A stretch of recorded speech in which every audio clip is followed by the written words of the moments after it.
Hello, everyone. Welcome back to Magic the Gathering Arena, playing Quick Draft Midnight Hunt. And what do we have here first? A Fateful Absence. 2 mana. Destroy a creature or planeswalker its controller investigates. Is this good? It costs 2 mana and it destroys a creature. The opponent can then pay 2 mana to draw a card. So, you're even on mana, but you've destroyed a creature of theirs, and they've drawn a card. Would you play a 0 mana card that said, destroy target creature, its controller draws a card?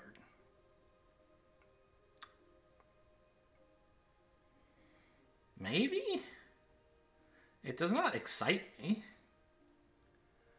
And this obviously is not exactly that card, but it's close in some ways. The problem is, like, you don't get card advantage out of it. You 2-for-1 yourself, right? You spend a card, and they replace one card with another card. So you're losing card advantage. You may gain tempo, and in general, just like, tempo can mean a lot of things. Maybe it just means you gain mana advantage because they spent mana on their creature already, right? And you are requiring them to match you evenly for mana in exchange for this not to just be a removal spell, but for them to actually gain the card advantage. So, like, if this kills a 7-drop, it's obviously pretty good. But there aren't that many of those out there. Usually this is going to have to kill like a 3 or 4 drop at best.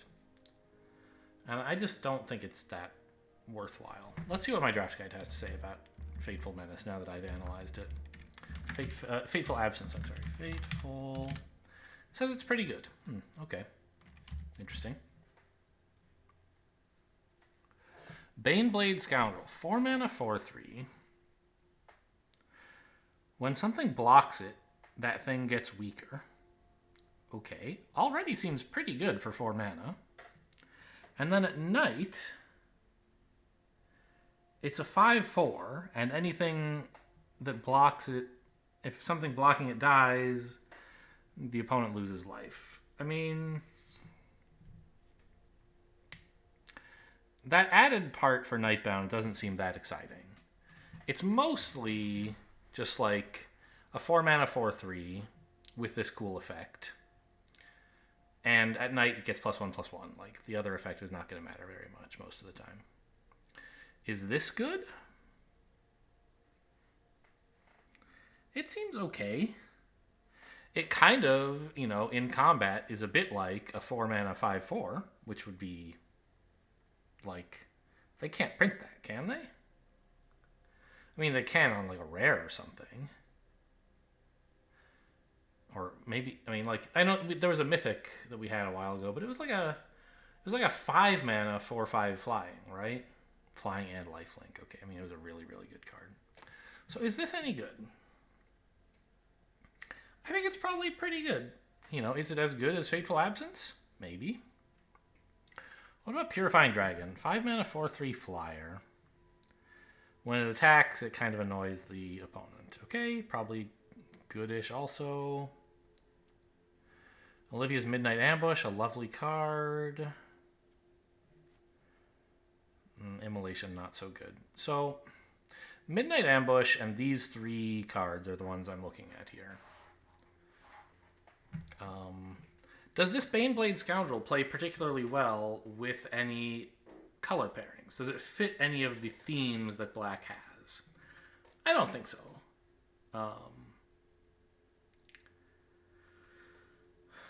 Black-green likes things to die, and so does this, but that's not, like, a very strong synergy. The opponent will maybe try it. They'll maybe even have fewer creatures die when this is on the board, because they don't want to block your thing, maybe. So in some sense, an anti-synergy with green. Blue-black is about zombies, which this ain't. Blue-red is vampires, which this ain't. Sorry, black-red, not blue-red. Black-white is about... Oh, I forget. Is it about, like, sacrificing things? No, it's just about, like, things dying, isn't it? What is Orzhov doing again? Yeah, sacrifice, it says. So, it's fine. But it does not excite me, I think. Let's look up the Scoundrel as well. It says it's substantially worse than Fateful Absence. And I think Purifying Dragon probably will be too. Yeah, even worse than that. Although not by much. And Midnight Ambush is ranked pretty nearby to Fateful Absence. But noticeably below it. All right, I mean, clearly I am bad at evaluating this card. Why is this good?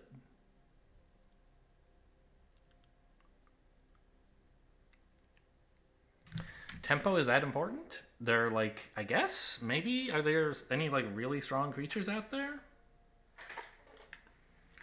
Because destroying those would be nice. Huh. Is it just like that unconditional removal is just really good? Maybe. Alright, I'll take it. Draft guides wouldn't lie to me, would they? What are you? Gavony Dawnguard. This is one that I have never seen early. It's always been like that I get offered it late and I'm like, I don't want to add double white. You know, this is a 3-mana 3/3, which is fine. And it also likes the day-night cycle and it helps you kind of scry. And it has ward as well, which is a bit annoying for the opponent. I don't think any of the other stuff is that great. Gavony Silver, well, of the uncommons anyway. Gavony Silversmith might be the best card here. I think it is probably better than Dawnguard. Awakener is maybe better still. What do you think of Dawnguard here? Actually, it says it's great. Huh. Okay. Even better than the Awakener. And surely better than the Silversmith, right? Yeah. Okay. 3-mana 3/3 it is, with like, you know, a drawing effect. And it wants us to run small creatures. Fine. We'll keep that in mind. Take it under advisement. Necrosynthesis is, I mean, just like not a very good card, right? I mean, I guess it does fit in black-white. Sort of. And it never gets you 2 for 1, right? You enchant a creature. So like the main problem with enchantments that enchant your creatures is that if the opponent spends a card to remove such a creature, you lose a creature and the enchantment. So you're losing card advantage. This one, you know, when the creature dies, you get to like dig through your deck and pick your favorite card. Now, that won't always be true. If they can kill the creature in response to you enchanting it, that's really bad. But if you can get it to stick, it's probably not horrible. I think it is a pretty bad card, though, right? Necrosynthesis? Yeah, it's not good. Devoted Graphkeeper, if we wanted to try blue-white. You know, this prefers green-white, but it's fine, I'm sure. Ecstatic Awakener is a lovely card. So I think it's basically Awakener or Graphkeeper. There's no second choice. No third choice. Worth noting, the Dawnguard can, in fact, pick up the Awakener because it's cheap.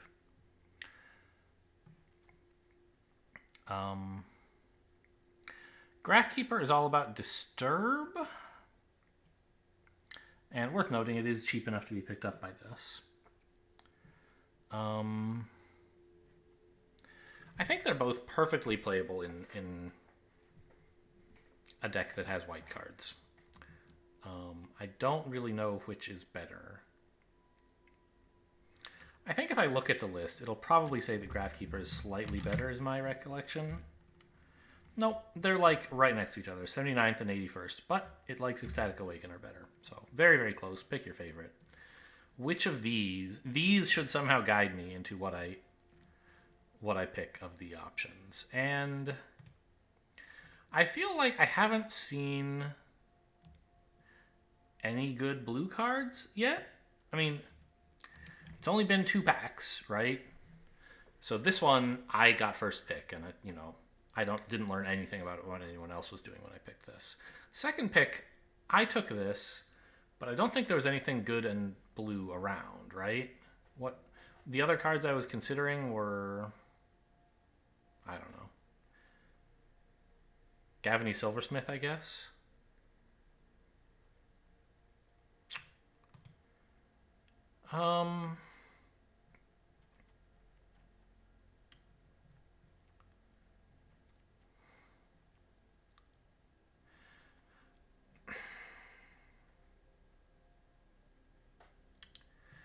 This, like, in principle should be an easy decision because they're so close it doesn't really matter what you do, but I want to, like, figure out how to somehow tip the scales one way or the other, right? Exercise skill even if it doesn't really matter.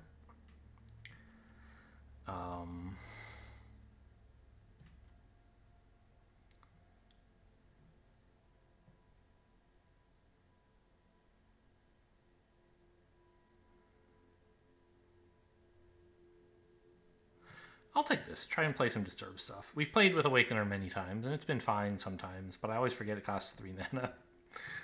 I always think it's going to be free. Wow, there's still so much white out there. Okay.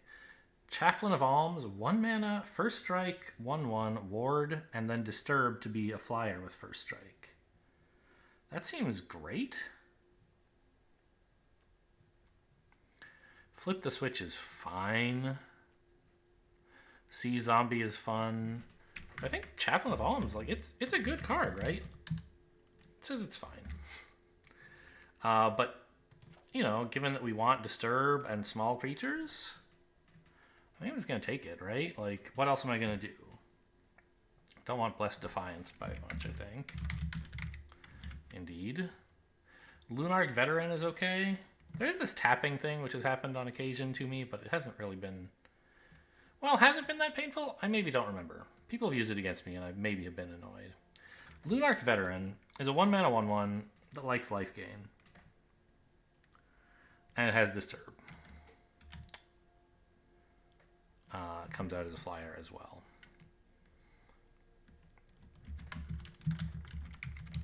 Oh, it says Lunarch Veteran is way better than Chaplain of Alms, huh? Alright, that's fine. They're both 1-drops. I can't really tell the difference, but I would have thought first strike would be nice. Okay. Apparently life gain and opponents losing life is better. Who knew? I also thought, like, hey, ward? Pretty cool. Guess not. I guess the fact that it disturbs for just 2 mana is pretty good, maybe?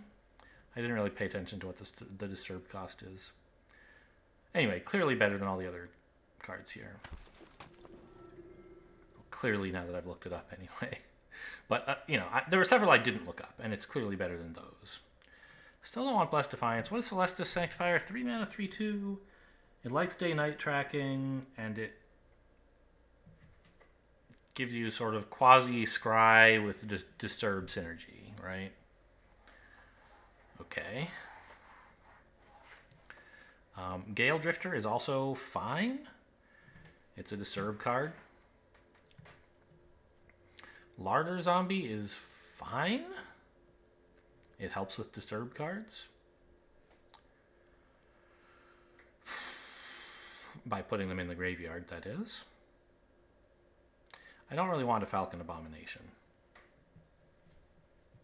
How is Sanctifier? Is it any good? I'm going to say it's not that great, right? Yeah, it doesn't like it very much. Gale Drifter is fine, though.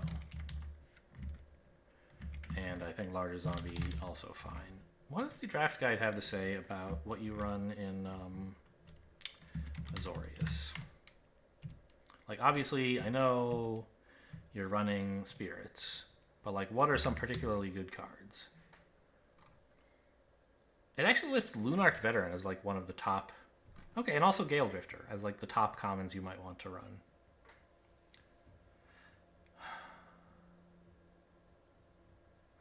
Lunarch Veteran is crucial for making sure aggro decks can't go under you. And competes with Organ Hoarder for top common in this archetype.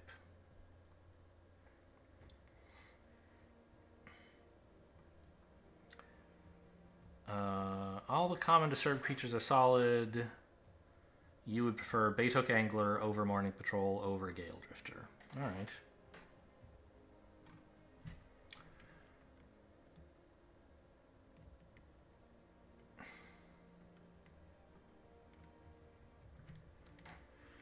Cards like Larger Zombie and Scab Wrangler play well here despite looking like Dimir cards because you have a lot of cheap creatures. Okay. Well, fair enough. I'll take a Gale Drifter then.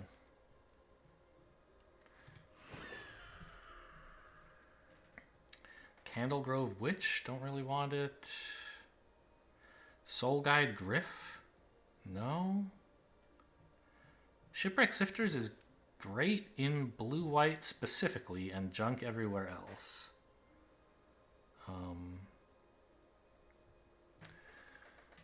Because we plan... I mean, I don't know. What exactly do you have in Midnight Hunt with the text discard? That's going to be too many things, isn't it? It's only 16, actually. So what do you have that discards yourself? Faithful Mending. Okay, yeah, that's a blue-white card.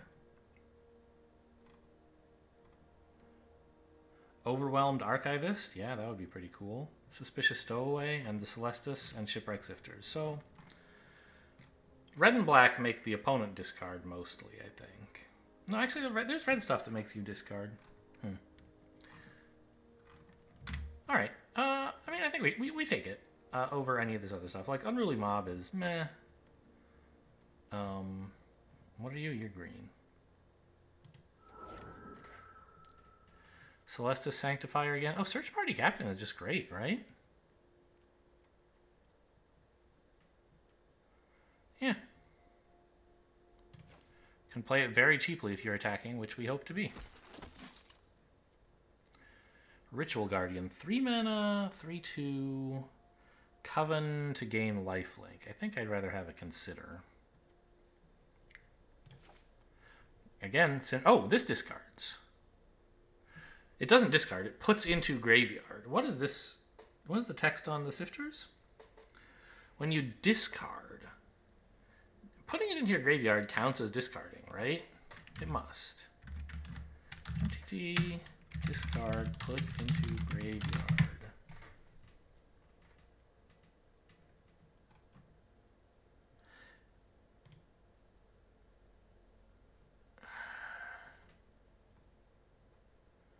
When a card's put into a graveyard, yeah.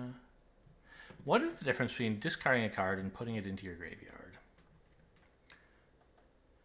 Discard specifically means from hand to graveyard. Going into the graveyard from anywhere else doesn't count as discarding. Okay, so Consider actually does not trigger Sifters. That's important to know. I think it's still the best card here. Maybe? Well, is Ritual Guardian any good? Probably. We want to just be like playing cheap creatures, I think. We don't really want to be... Like, Consider is okay, but I want to be spending my mana on attack, like playing stuff. I don't know. Consider's just a way better card, isn't it? Ritual Guardian, yes. Consider... Well, yeah, Consider's it's pretty good. I'll take the Consider. It's fine. It even, you know, putting disturbed cards into the graveyard is still fine.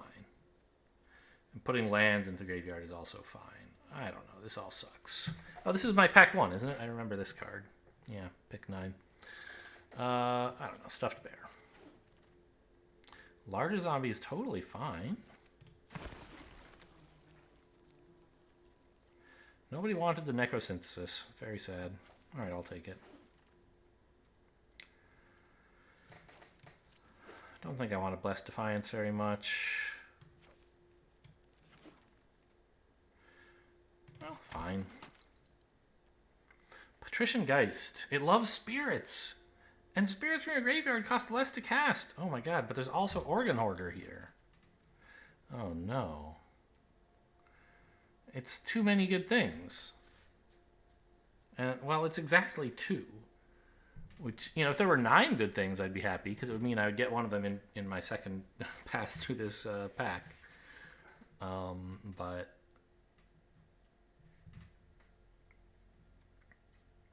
I mean, I think I have... Like, the Patrician Geist is better, surely, right? It likes Organ Hoarder a lot better than Patrician Geist. Well, sure. It fits into other decks besides blue-white. But once you know you're in blue-white, do you prefer Patrician Geist? Maybe. I don't know. Organ Hoarder discarding shit is great for me, right? So...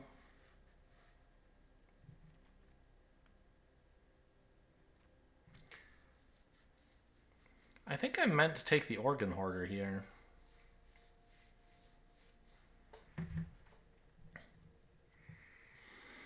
Now, Patrician Geist can...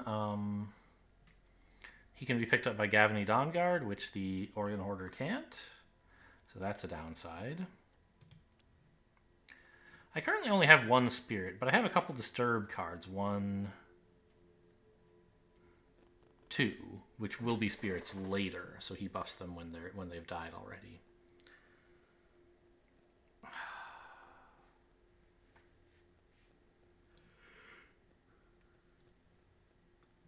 I'm going to take the Patrician Geist.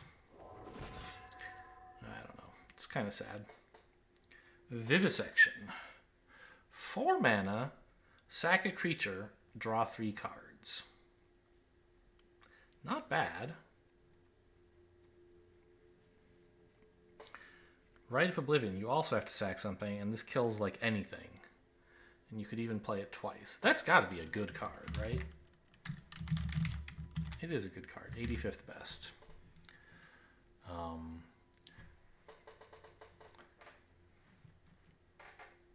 I don't really want the Delver of Secrets. I think for me it's between Vivisection and Gale Drifter. And I think I want the Gale Drifter. I don't really have any like Decayed Zombie Makers, which is the main thing you want to vivisect. And I kind of have Disturb cards filling the role of draw in this deck by being able to be played twice, sucking up a lot of mana. So, and this is just a great card for the deck. Revenge of the Drowned, no thanks. I mean, I'm sure it's fine. I wouldn't mind picking it, but I'd rather have the Gale Drifter. Bait Hook Angler is another good one. Nice cheap creature that turns into a nice cheap flyer. There's Sifters again, though. I think the Bait Hook Anglers are better, right?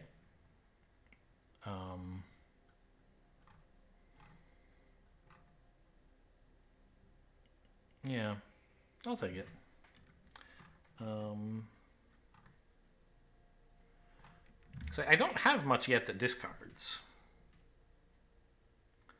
Like, do I actually have 0 cards that discard? I don't remember. Well, there's the Sifters, of course. But that's basically it. So I could take a second Sifters and they could, you know, trigger off of each other or whatever. But I'd rather have the Bait Hook Angler as another Disturb Spirit thing. And another 2-drop. Covetous Castaway? Oh, wait, what is this? 4 mana, 3/3, first strike with Coven that gives something double strike. Wow. It's a powerful effect. I don't know if it's a good card.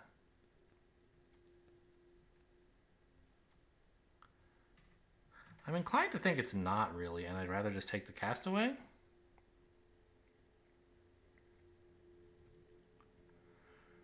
Mill can activate our spirits. This thing is itself a spirit after it dies.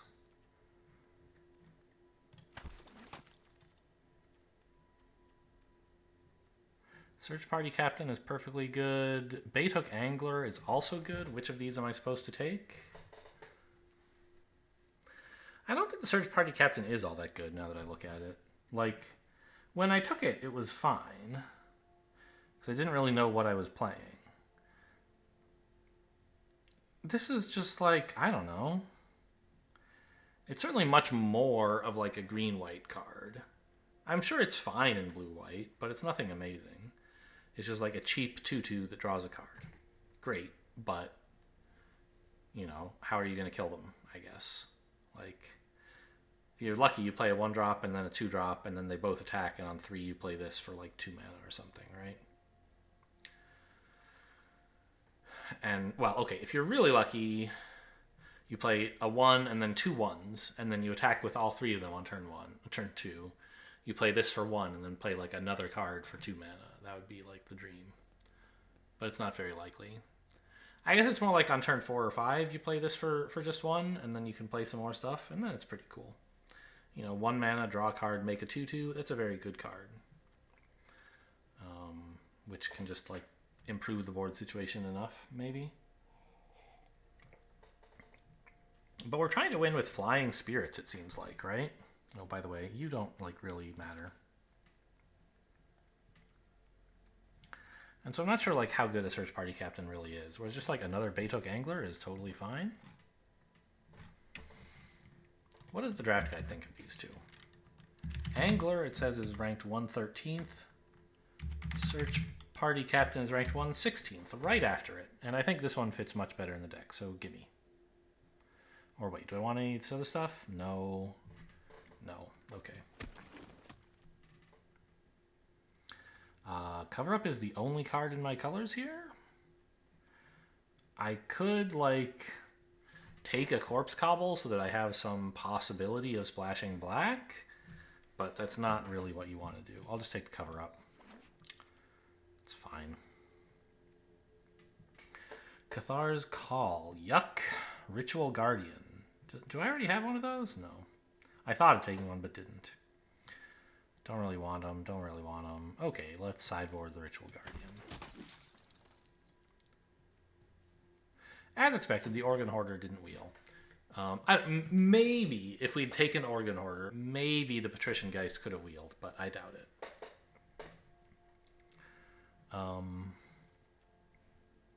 This is all basically junk. So 1 mana, 1/1. I have 3 instants. I guess it could transform eventually. 1 mana, 1/1 isn't horrible. I guess for larger zombie, maybe it like could be playable. Flare of Faith. No, right? I have very few humans. I have 8 humans? I guess most of the disturbed creatures are humans before they die, aren't they? This is probably playable, right? Yeah. Oh, wow. All the good blue cards came back around. That's a big surprise. What did I take? I remember I was looking at Vivisection in this pack, and I took a Gale Drifter. That's right. I mean, this is very good news. I don't know what I'm meant to take.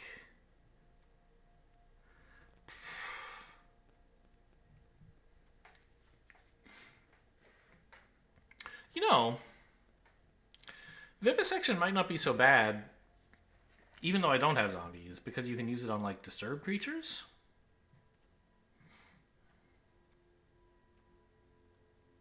Huh.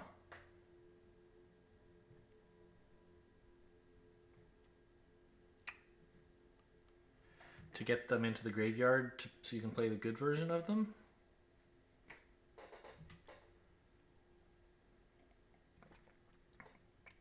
It is a sorcery, though, which means you can't play it in response to, like...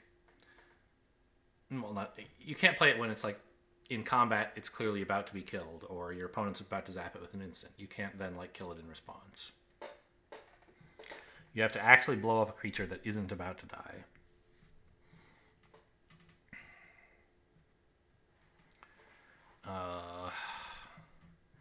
I think I'm better off just taking, like, a different card. Yeah, it says Vivisection's not very good. I think I'll just take another Consider. Seems fine. But I'm happy to see all these white cards, or blue cards, are still not being taken.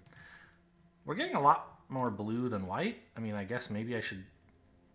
No. Obviously, I should stick with white. we may not have a ton of white cards, but the whole spirit theme is mostly in blue and white. Actually, all the spirits I've been taking are blue. I basically just have Lunarch Veteran in this deck. And Flare of Faith and Fateful Absence are fine. Huh. Otherworldly Gaze, I think, is... Component Collector? We like the tracking the day-night cycle a little bit, but not very much. Right, it's mostly the Gavany thing, and it does its own thing. Tap or untap target non-land permanent. I mean, it's something.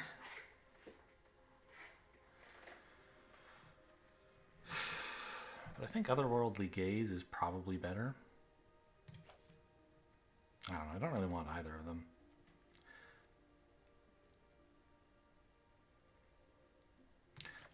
I'll take Otherworldly Gaze. Another Consider. Wow. It's a white card. Enduring Angel. 5 mana, triple white. 3/3 flying, double strike. You have hexproof. If your life total would be reduced to 0 or less, instead transform this and your life total becomes 3. And if for some reason it failed to transform, you lose instead. That would happen if this were like a token or something. Or someone copied this card and it couldn't transform. And then the 5 mana... Sorry, the transformed version is crazy. You know, it's not a disturb thing, but it is an angel both times. And it's like... You come back with 3 life, right? And you still have hexproof, so they can't just lightning bolt you. And your life total starts at 3, so this is a 3/3. But then as soon as it attacks, you have 6 life all of a sudden, and this is a flying 6/6. This seems bonkers. Yes, it is confirmed bonkers by the draft guide. Okay, I mean, we don't have that many white cards, so the triple white is a little bit of a problem, but, you know, we were planning to run a bunch of white lands anyway. Can't imagine anything else here being better than that, but I want to just look around to see, like, what I might expect in the next pack. Morning Patrol would be by far my top pick. We'll see. Seems unlikely. I'd probably just get something like Amalgam or some other junk I don't want. Another Graphkeeper is great. And everything else here is not great. Easy pick. Rite of Harmony. Oh yeah, we've seen this one. It's hard to use well. What is this? A 4 mana, 3/3 first strike with Coven for double strike. I mean, it's something. I mean, the Gavany Silversmith is a much better card, I think. Dual spelled D-U-E-L. D-U-E-L, I should say. Dualcraft Trainer is rated, like, quite good. Huh. Compared to the Silversmith, which is below it, but playable. Okay, I guess, I mean, I can take this. Like, am I going to be activating Coven? Like, I have a fair number of 1s, a fair number of 2s, a couple 3s, and this would be a 3, I guess. I don't have a lot of removal, do I? Not that I can pick any here, just like... I have Fateful Absence. Flare of Faith is combat trick that can kind of act like removal. And that's basically it. It's kind of a problem, but okay, nothing I can do about it right now. Blessed Defiance? Yeah, sure. Larder Zombie, I guess, is the pick here. Homestead Courage is not good.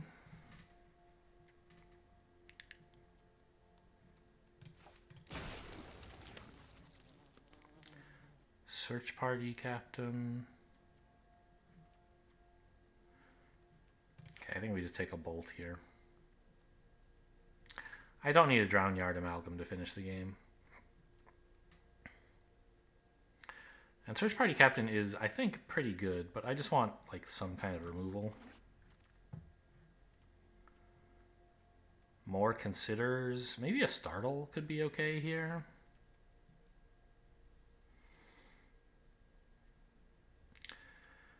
A combat trick that draws a card and makes a zombie.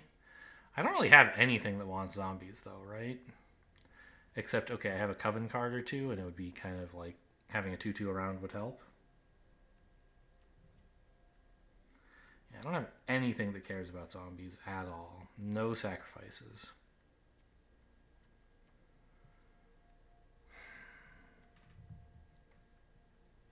But I'm just looking at this as like, you know,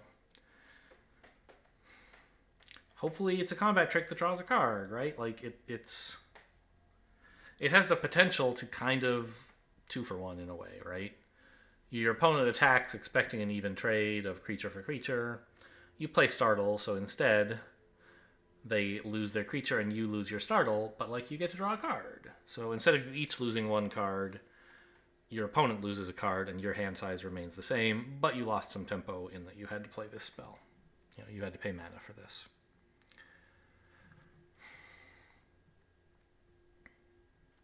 I have kind of a surprising number of instances that, like, this Delver of Secrets could possibly hit. But I think we're going to have to be cutting some of them and then cutting him as well, probably.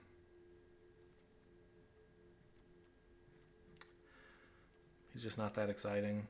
I might have a few too many big cards. I don't know. I don't think that's true. I should look, like, let me just look this up. MTG, draft, curve. There you go. Tell me about what a curve should look like. Now, Disturb makes things complicated, but it says you want, like, 2 1-drops, 7 2-drops, 6 3-drops, 4 4-drops, 3 5-drops, and 1 giant card. So, like, what do we have? We have 9 1-drops. We're trying to be pretty aggressive. Our number of 2-drops is about right. Our number of 3-drops is quite low. And then our 4s and 5s are, you know, I mean, but also we have more cards than we're allowed to run. Well, obviously you can run 40 non-lands if you want, but you'll have trouble playing any of them.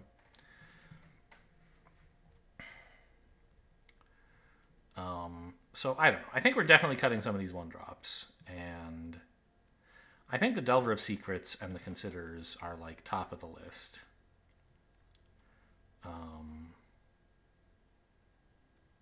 Probably the Otherworldly Gaze as well. And now the curve looks a bit more reasonable, but we're looking for, like, 3-drops ideally. I don't know. You're a 3-drop, I know, but I don't really want you. You're a 3-mana 1/4. I think Startle is fine.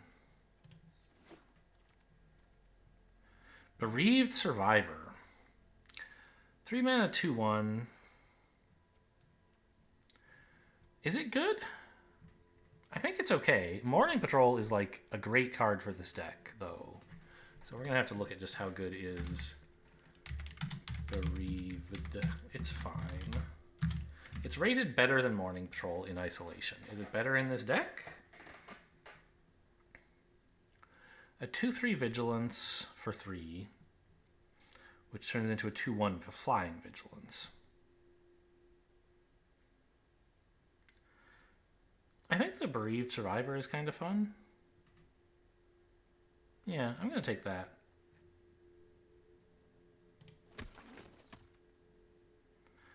Lunarch Veteran is great in this deck, we decided. And everything else here is pretty meh. Okay, the Celestus Sanctifier came back. That's not so bad. We like 3-drops at the moment. And it activates Disturb. Sure. Flare of Faith, we decided, is okay in this deck. Don't really want a mob. Let's take a Duress. This can't be good, can it? No.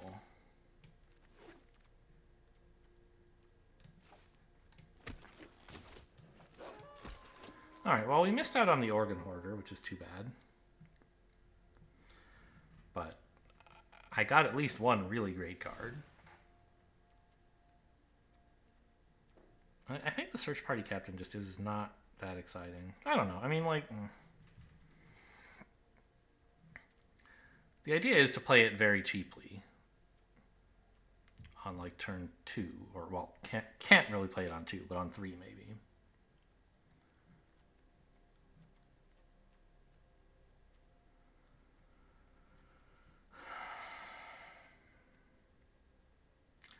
The Sifters never really managed to do anything. I don't have any discard effects. So...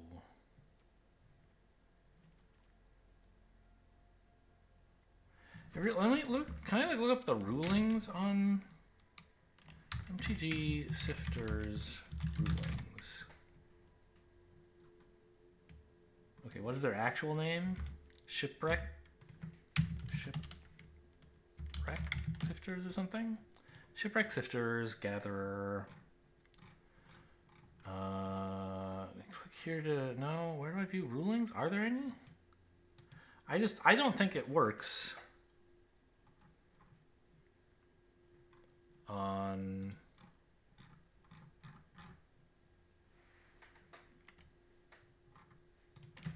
MTG rules discard.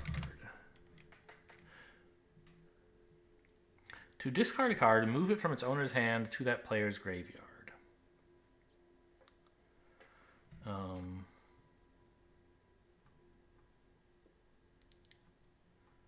When do you discard? Well, no, that's what discard means.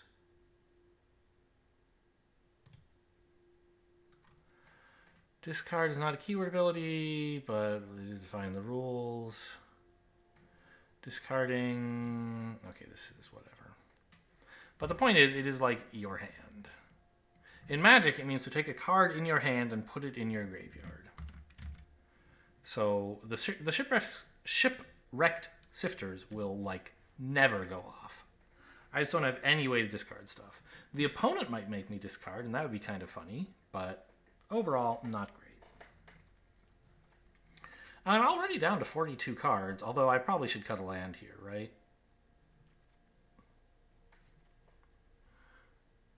This is a deck with, well, I don't know. I have a lot of 1-drops, but also I have a lot of Disturb cards that I want to play many times. Maybe I shouldn't cut a land. I don't know. Let's cut a land.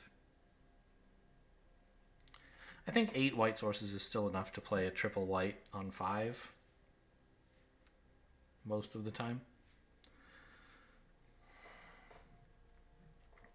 How good is Larder Zombie? It's like fine? I don't know. If we want to be playing aggressively, then in principle we won't often have that many untapped creatures, but like you can't always attack with everything, right?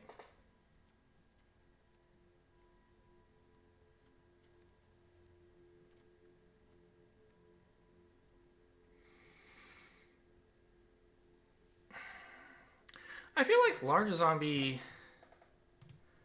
I'm a little surprised because I think this draft guide says that Larger Zombie is pretty good in this deck just because you tend to have a lot of cheap creatures, but like I want to be attacking with those creatures.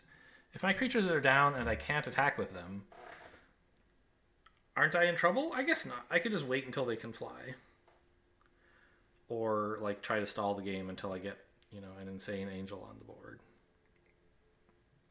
I think most of the time the opponent is just going to like remove this. Its ability is not going to go off very much, but it's still like a 5-mana 3/3 flying double or flying. And it gives you hexproof, which matters a little.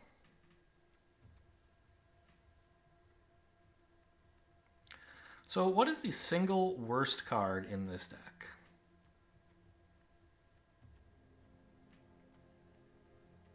I still think the Dawn Guard is great.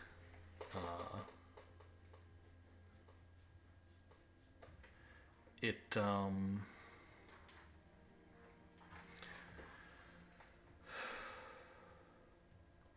can potentially be a fair amount of draw all by itself.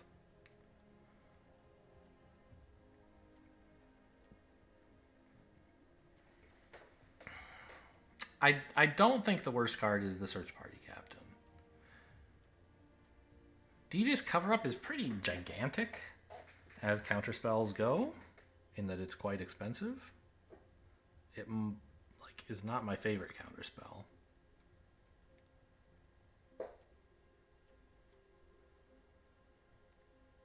I think it's probably a Larder Zombie that I don't want.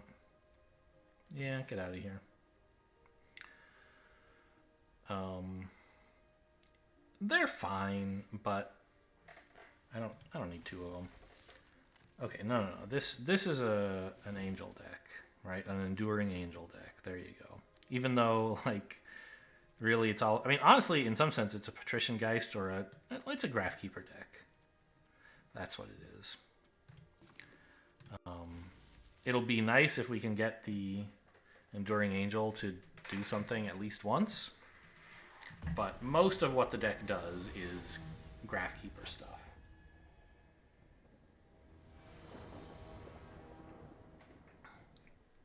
Aldarion? Aldarion? I don't know. This is a great draw. I have a 1 and a 2. That's all I really care about. And I have my great creature by the time... I don't know. It's going to be hard to play it on 5 this game because I only have 1 white so far. But, you know, things may improve. I did think somewhat about running 9 plains and 7 islands, but I think I have a lot of early blue, so that might not be so great. Wow, another Graphkeeper, okay.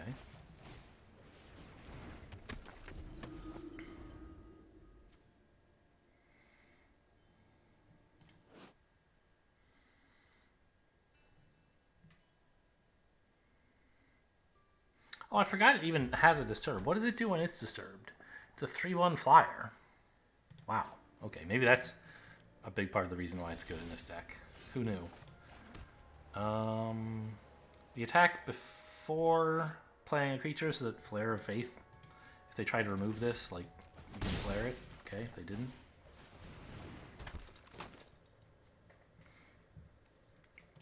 Don't care about the order. Startle and Search Party Captain are in the graveyard. Well, I would have liked to have Search Party Captain next turn, as it turns out. Okay, love drawing another Plains.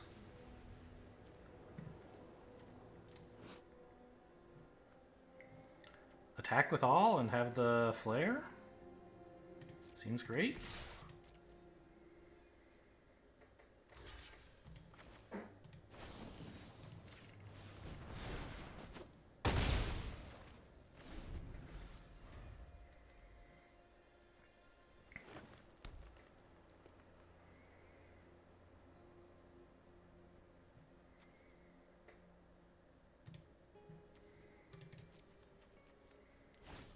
Blue, red, and green. Okay, I mean, this is not so bad. I mean, I guess I'm never going to get him to be a flyer, which is too bad. Oh man, 1 more plains, eh?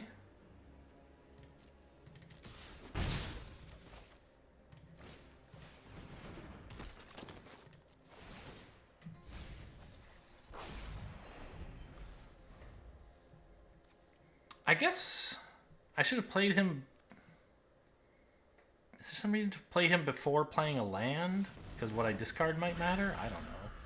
Oh my god, it actually is a 3rd plains. Okay.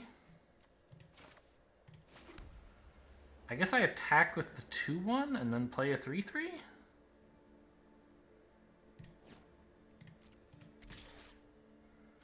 I could attack with this, but I don't want it.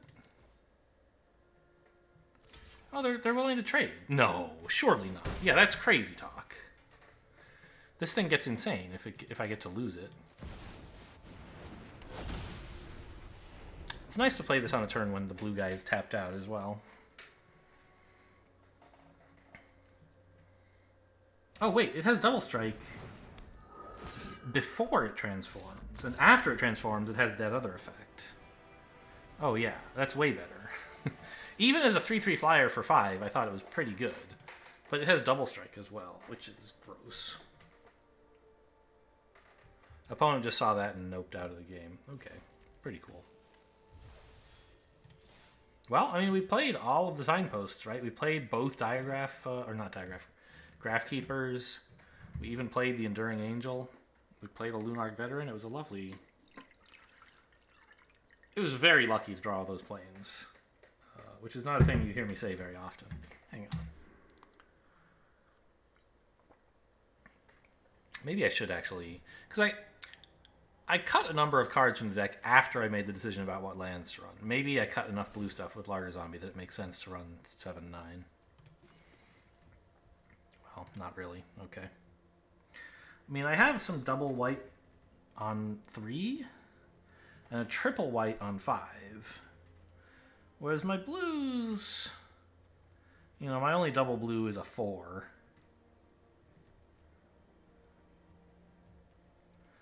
But there's still plenty of blue I might need to spend early. I don't think it's a huge deal either way, but I'm going to run 8 and 8.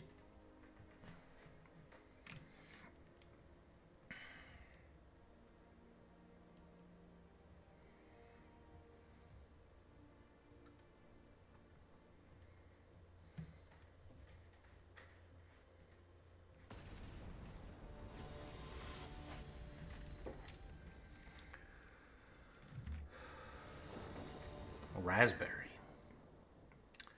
2 mana, and I have a 2-drop.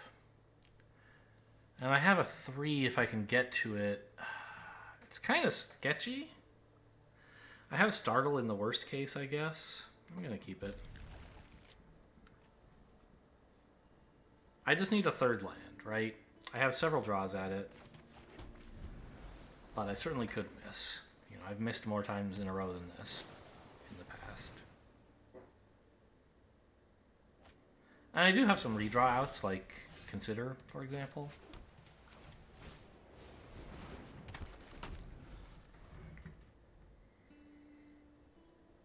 And Startle. Okay, there's Consider.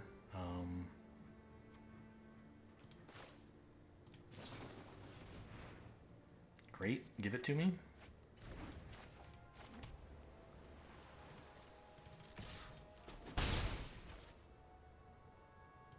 So I missed this turn, but I did get a 3rd land.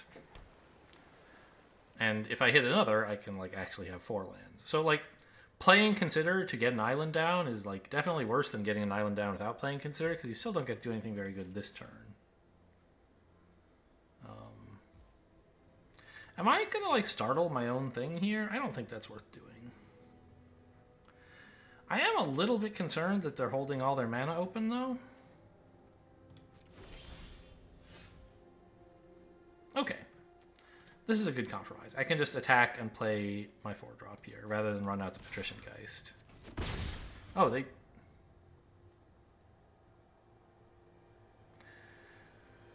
They don't have any instance.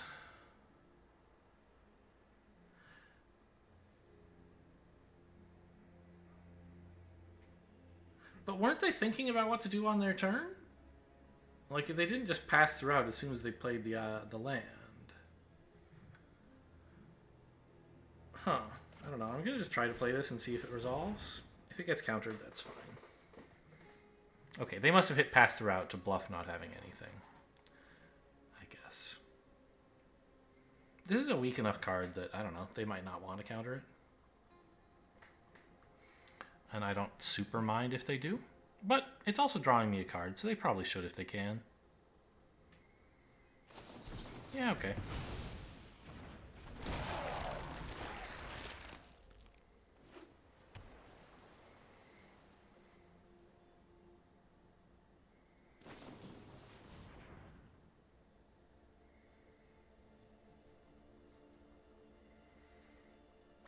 I guess we're main phasing Consider because you might want to play a creature, but you didn't have it yet?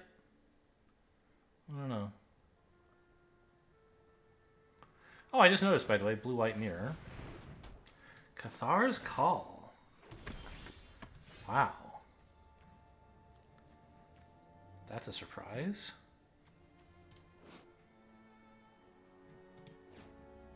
Huh.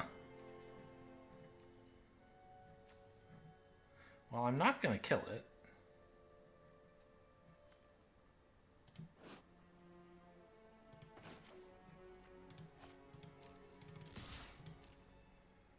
But they are going to get a lot of tokens. You know, it's funny, like, as soon as my opponent played this, I was like, wow, that card does a lot. But every time I've seen it in draft, I've been like, why would you take this card? It's very slow, but I don't know. Since I don't have any removal. I mean, I do have removal. I can remove it. But it's not something I'm excited to do.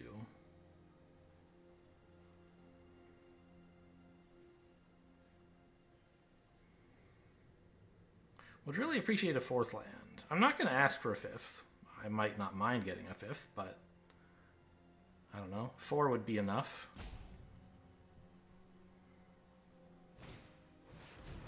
Borrowed Time on the Patrician. Okay.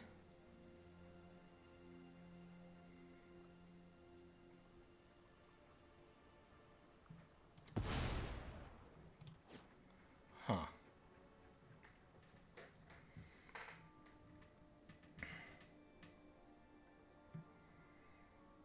Well, they're certainly in control of this match right now. Okay. What the hell do I do with a larger zombie? I guess I just kill their stupid zombie, right?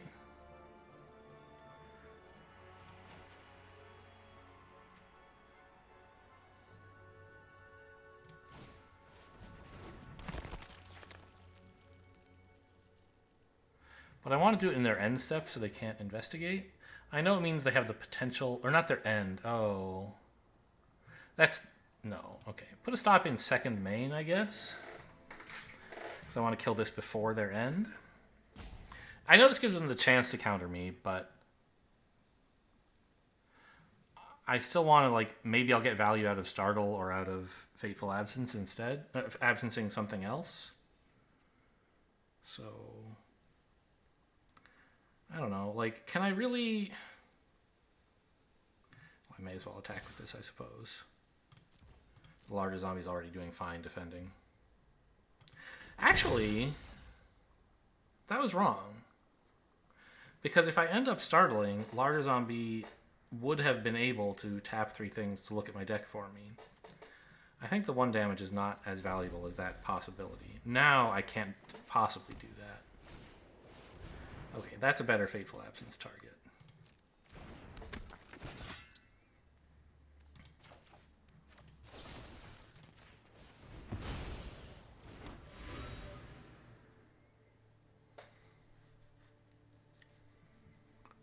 It's just disgusting with all the 1/1s on board.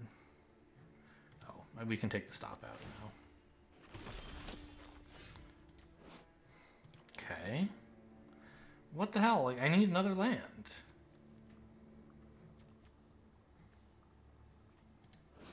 I guess I attack? They're just getting unlimited value out of this 1 piece of garbage.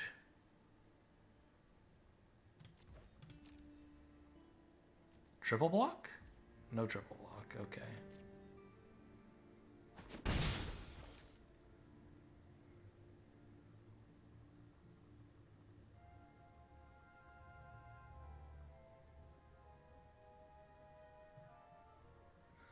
Alright, I'm just going to start all the main phase here, I guess.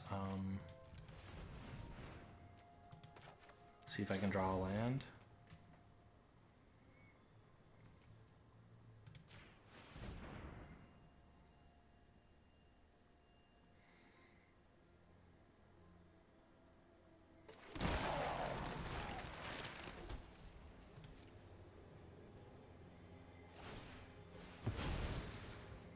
I guess given that I was doing that, I probably again should not have attacked.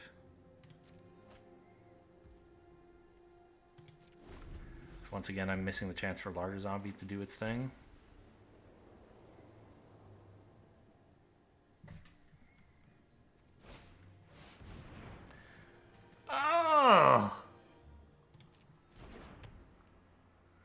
They're gonna swarm me with 1/1 tokens. Okay, but I'm gonna play flyers, I guess?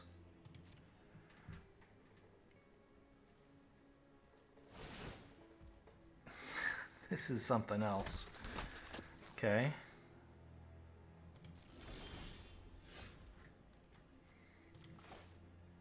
This seems pretty clear. Well, I could attack with the 1/3 again. Because now I'll actually have another creature in play and can activate the larger zombie anyway. And if they decide to, like, I don't know. Are they going to triple block this? Maybe. But if they do, it's not so bad. I don't mind if he dies, actually. Yeah, go ahead. And if they try, I can actually, like, Flare of Faith him and then play the Graftkeeper anyway. I don't think they're going to, yeah. We're just chipping in damage one at a time. Flip the switch? I don't know. Would make sense.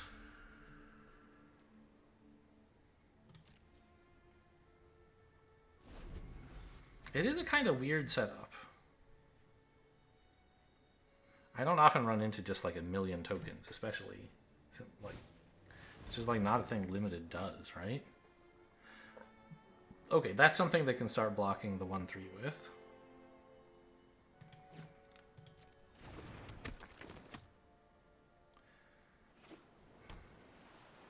But I'm about to stop attacking with the 1/3 anyway, I think.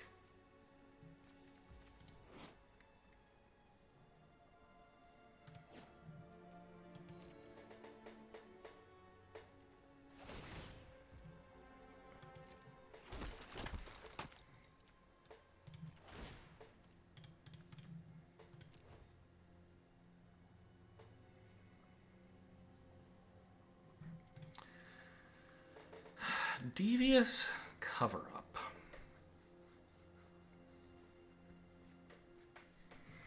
It's actually a pretty good card right now, I think.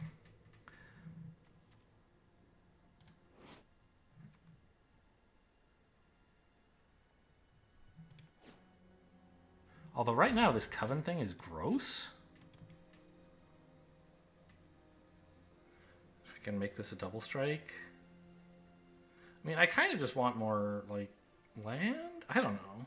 I think I'm fine. Yeah, give me that. I'll take it.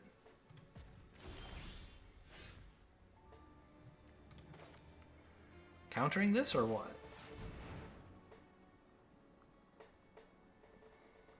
No.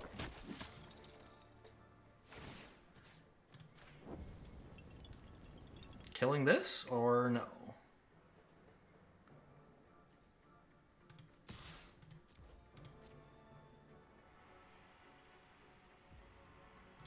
No. Well, okay, not yet. No, just letting it in. Wow. That's great news.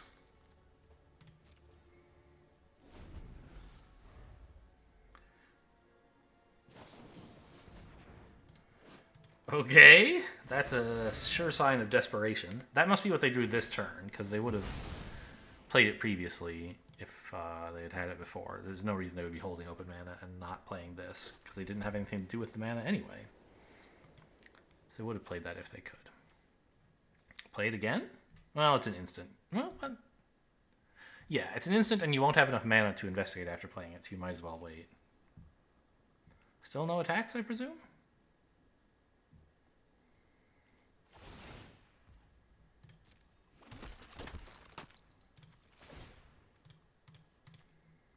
Weird game.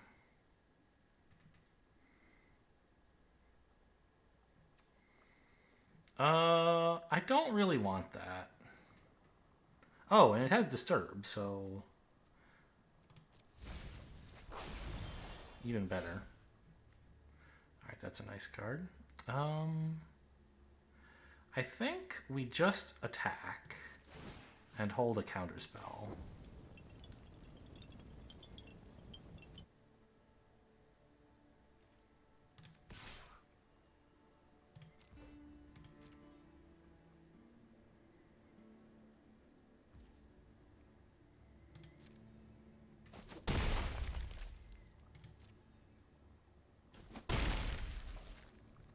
Okay.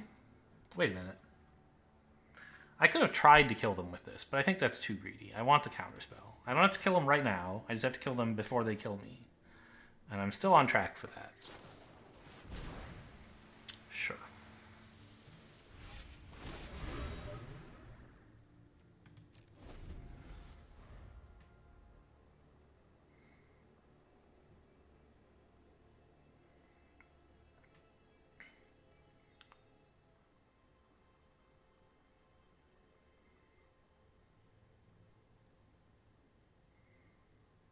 You know, these 1/1s, I was scared of them, but so far they have done literally nothing. Whoa. You do have Coven. So all creatures you control get +2/+1. You would have 11 creatures with like 3 attack each. I would definitely die if this resolved, so I do not allow it to resolve.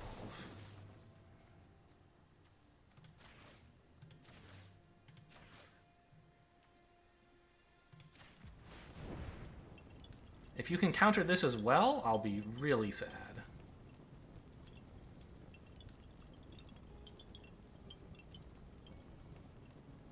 And I'll wish that I had played... No! But they could have dissipated my Flare of Faith if I had played it anyway? And then I wouldn't have had enough mana to counter the Ritual of Hope to begin with? So I don't think I could have actually... Man. This is what I get for bad-mouthing those 1/1s. I'm just about to lose the game to them.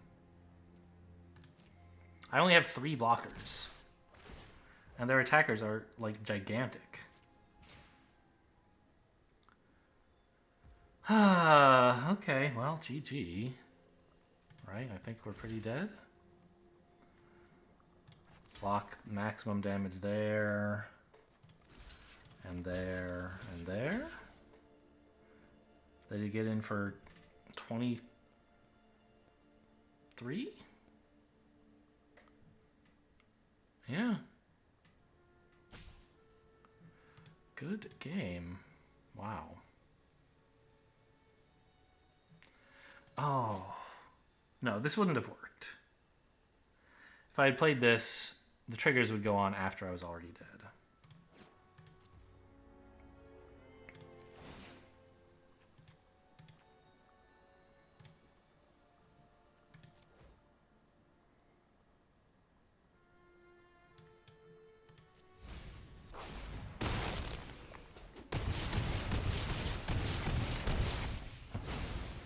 Okay, so that's clearly what their deck is built to do, I guess.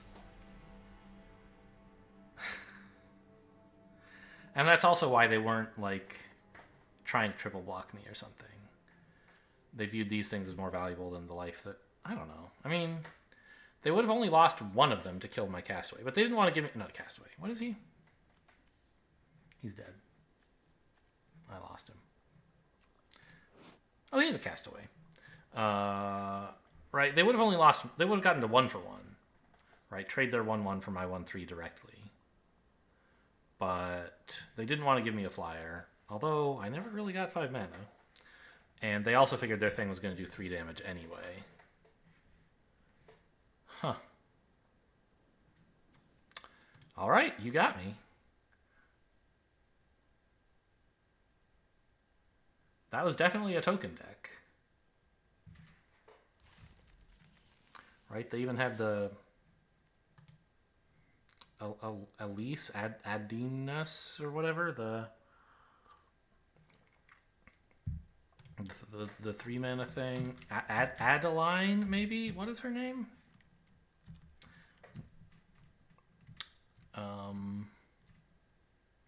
Adeline, yes, I was right. 3 mana Vigilance, the one that I used Fateful Absence on. If I hadn't been able to kill that, she would have so many tokens and be hitting me so hard in the damn face. I don't know. I basically just had a bunch of weenies all game. And if I had drawn that 4th mana like a turn sooner, I think I would have killed them. Because I would have gotten my Gale Drifters down sooner. I don't know. Like if the second Gale Drifter in my hand had been a land. Anyway, am I running this? I guess so. It's got a 2 mana play. Then that would have been nice. And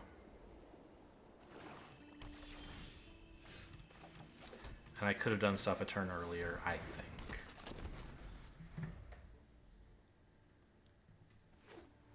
They even had the Dissipate. Well, you know, they're a control player. They were managing their resources well, apparently. What is your deal? I don't like you very much. That's your deal. I guess no attacks and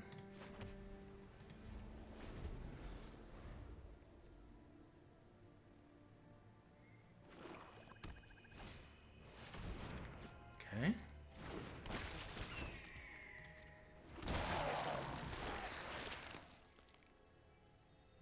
No attack? Yeah. Sort of what I thought.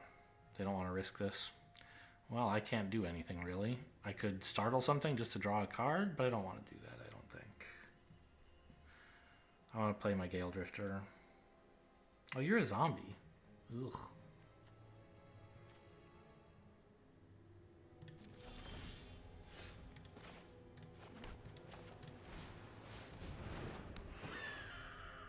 But as soon as I get another planes, I can land the Enduring Angel, as long as it doesn't get countered. You know, I could have attacked with this pre-combat. They've shown they don't really want to risk combat with me. And indeed, it would be a mistake for them to do so. So I think I missed 2 damage there. It doesn't look like a board you should attack into, but it is one because they don't want to risk this guy. Sure. I don't mind this guy dying, I think.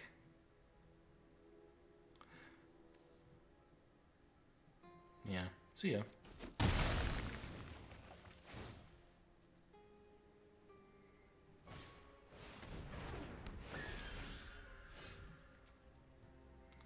Play another one.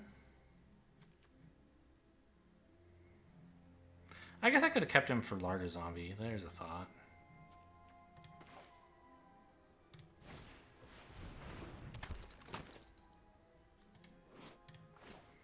Actually, but a 2/1 flyer is quite nice against all these 3/2 flyers.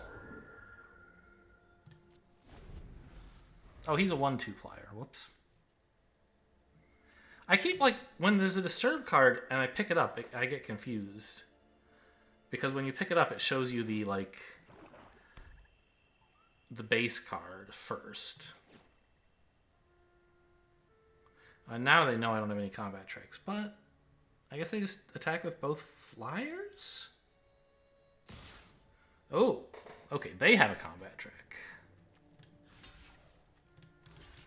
All right, let's just throw everything in here and see what they come up with.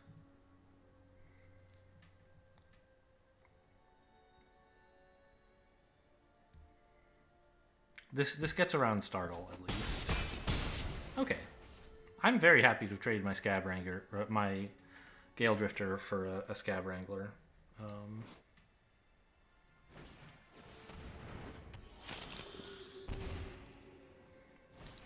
It was trading a 4-drop for a 2-drop, but it's a really good 2-drop.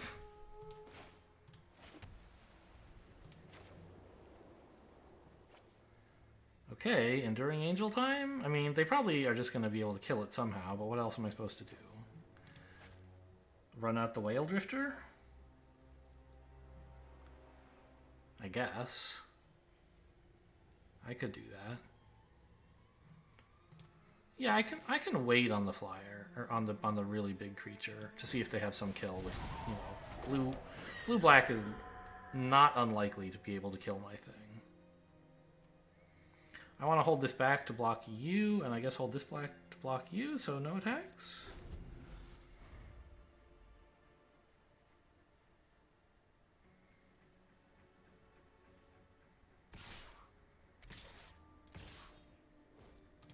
Okay, we still think they have some combat trick.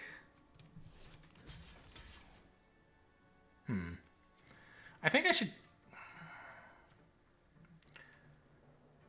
Like, I think they have Startle or something.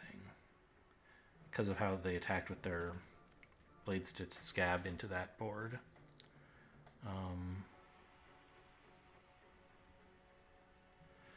think it's sort of important to protect my life total, but I also don't want to just give them the opportunity to play this again. So we're going to block like this. Oh, they don't have anything. Okay.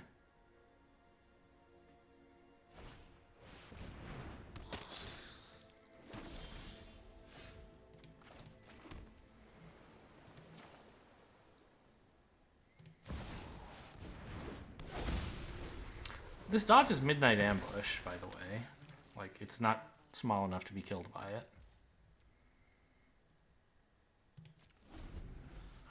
There certainly is stuff in black that can kill a creature for 3 toughness, but not everything can. Okay, that's fine.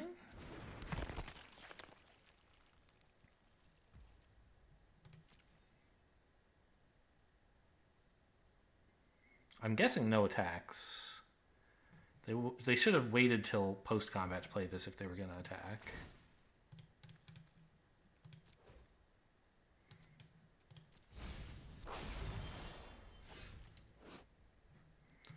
Patrician Geist is pretty good.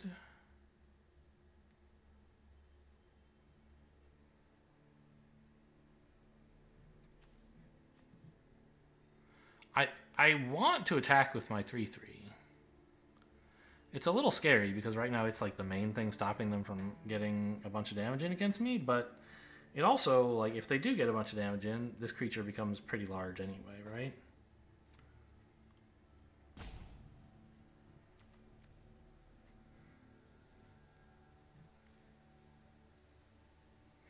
I could attack with the 2/1. I don't know that that's such a great idea. Like, this is... Yeah, I'm not going to. I think I'm gonna attack with this. I want to get some damage in. I don't know about that. That's... Well, the problem is if I don't, like, start doing damage, they'll eventually just get enough creatures, I think. And this gives them a crackback that's big enough to probably kill me. But if they go for that, then, like, I don't die? I don't know. I'm going to do it.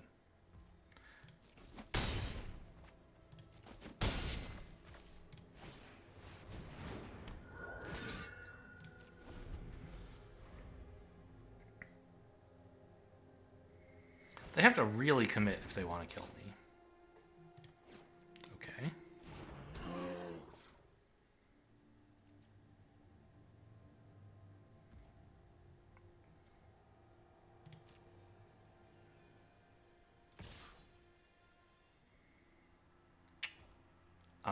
I block.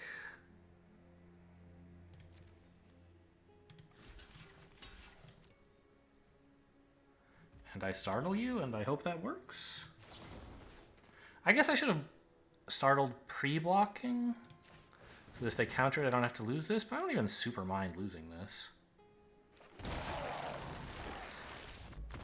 Got him! Okay. Well, having one insanely good card pays off in the end, unsurprisingly. Insanely good cards are sort of named appropriately.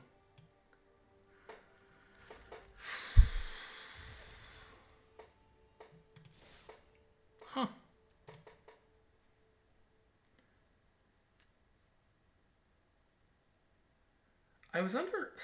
How did they get all that damage in? I don't remember anymore. I guess they just had like a lot of flyers. And oh, the Blade Stitch Scab, that was a big part of it, right?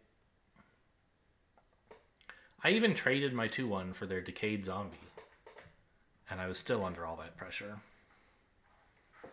But they had cards that synergized with, like, when your opponent loses life, make them lose more life, right? That was a big problem.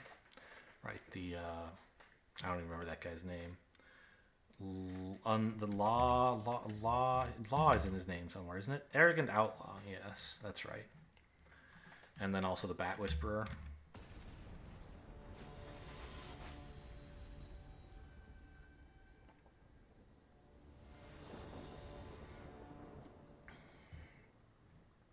This hand does absolutely nothing.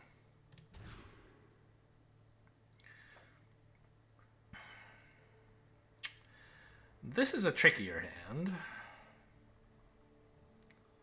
In that what it does is play a 1 and a 2, but then it kind of runs into some trouble.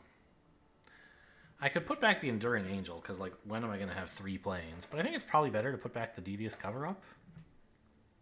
No, countering one of their things is a better thing to do on 4. I'm going to ship back the Angel, sadly. It's just, like, such a... No, I don't know. Yeah, because this only requires 4 mana. This requires 3 planes. It's going to take forever for that to happen. Even this is like... I need to draw pretty well to play these 4-drops before I'm dead.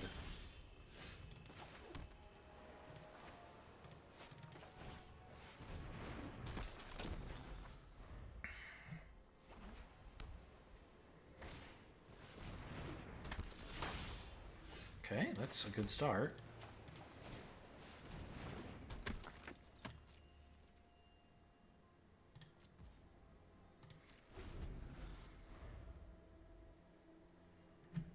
And I think I'm discarding like any non-land here. Well, that's not true. I could take a 3-drop or something.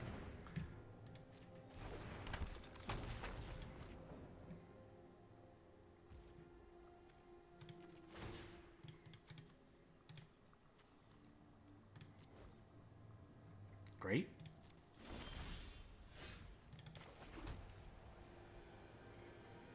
Is there anything I want to attack with here? No, right?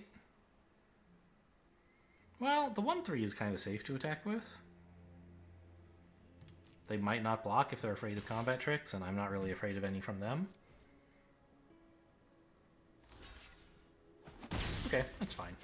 Just my little joke. Don't mind me.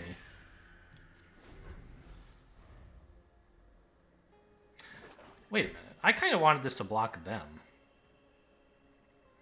If they double attack, I can only block 1 with the larger zombie. I kind of have to let the other in. Yeah, that's kind of a mistake, I think. They should attack all here. Oh, but they didn't. Okay.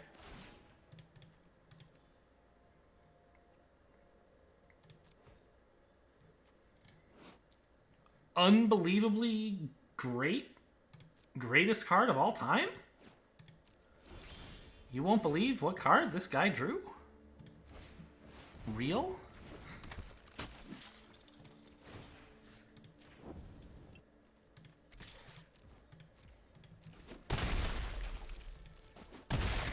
Top 10 cards ever drawn in Magic? Question mark? Click this link to find out. What an unbelievable draw.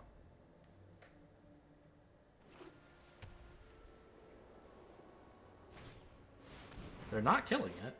They do have a 3/4 though. That's gonna like neuter me pretty badly. I can trade for it. Actually, yeah, I'm gonna do it. I'm just gonna keep attacking. This comes back as a 2/2 flyer. What? Get out of here. What do you think you're doing?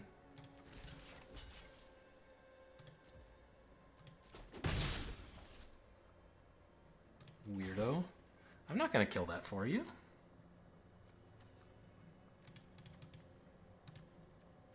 I thought they might, but they can't have a combat trick. They have no mana.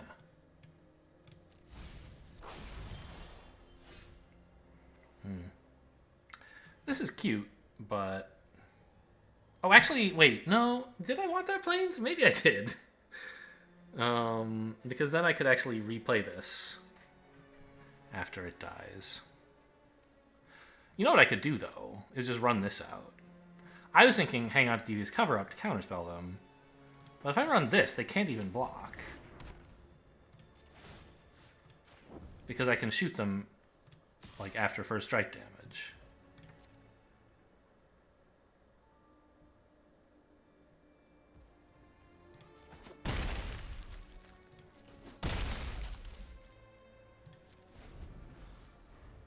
Number 2 greatest top decks of all time?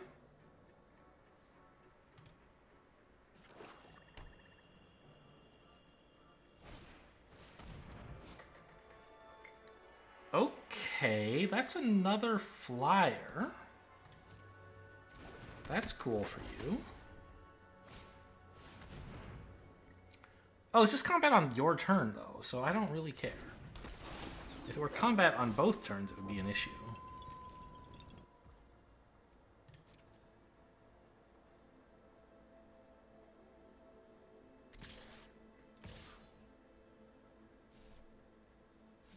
You've already seen I can just bounce off those.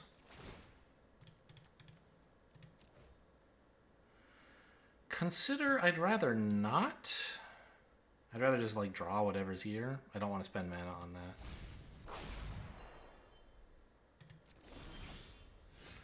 Okay, a land is fine. Yes, that's correct. I did not see this combo at all when I was drafting. I was like, when am I going to have Disturb? Basically never, right?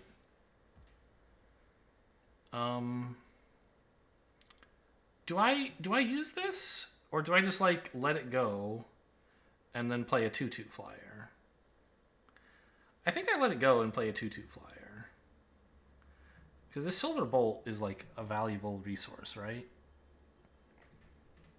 And whether I'm attacking for 6 or 4s, they're still dead 2 turns from now.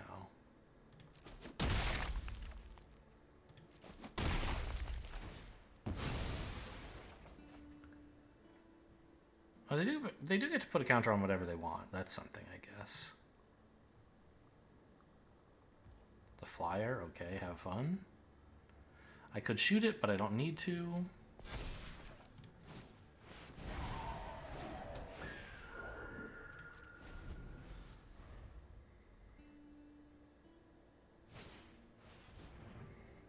Okay, that's a life gain effect.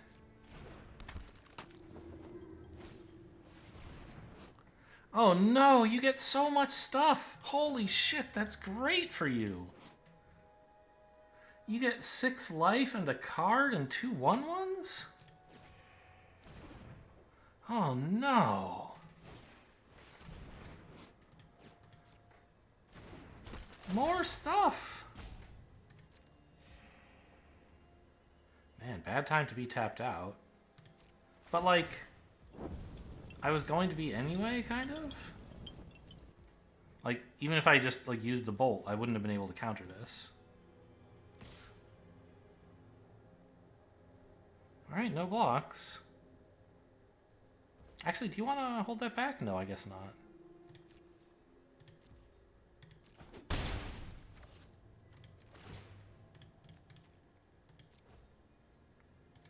Search Party Captain.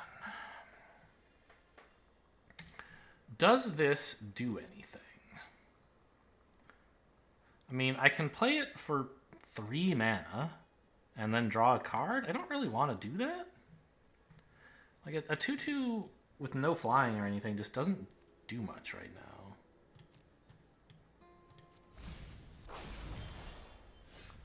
Another Gale Drifter does.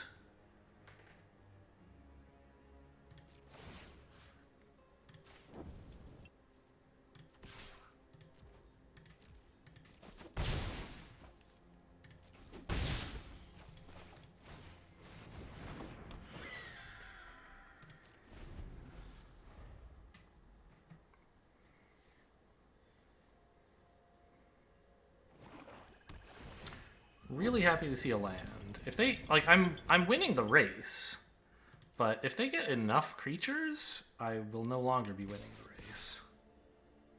No blocks.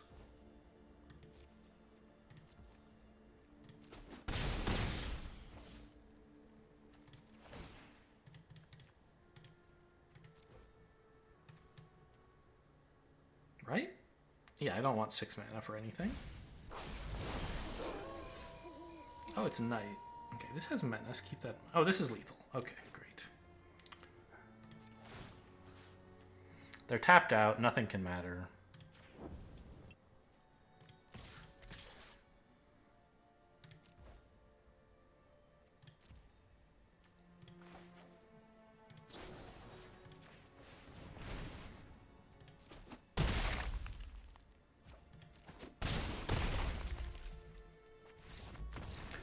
Or they're not tapped out. They just had no cards, rather. Okay, this, like... I knew this card was doing cool stuff. I didn't expect it to actually, like, reliably do cool stuff. I feel bad about the other one I didn't pick at this point. I mean, to be fair, these creatures have been fine. I was able to play them cheaply, and they contested the board long enough to let me live to get to this point. I'm not, like, sad that I have them. I don't know what I would cut for another one of these double strike things, but it's gross. And I would happily run another if I could. I'm sure there's something that I could cut to make this happen more often. The trick is I have to find something with 2 attack, or 2 power. Larger zombie is a big one, but also Lunarch Veteran. Okay, I mean, I'm on the draw. I have a 2-drop, a 3-drop. I just need a land. This seems fine. I have several turns to hit a land.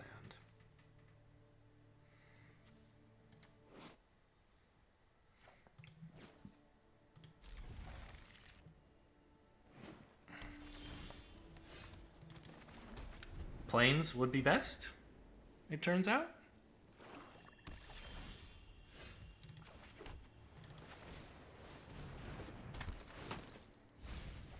Okay, top of the deck was an island, as it happens. But it isn't anymore, so we shall see. A Plains? What more could you ask for? No attacks, right? Well, I don't know. I kind of like this thing to die. Boy, I have another good 3-drop. But I don't think I should... Well... If I attack with this, they might just let it in. No, they want to draw a card. I'm not going to let them.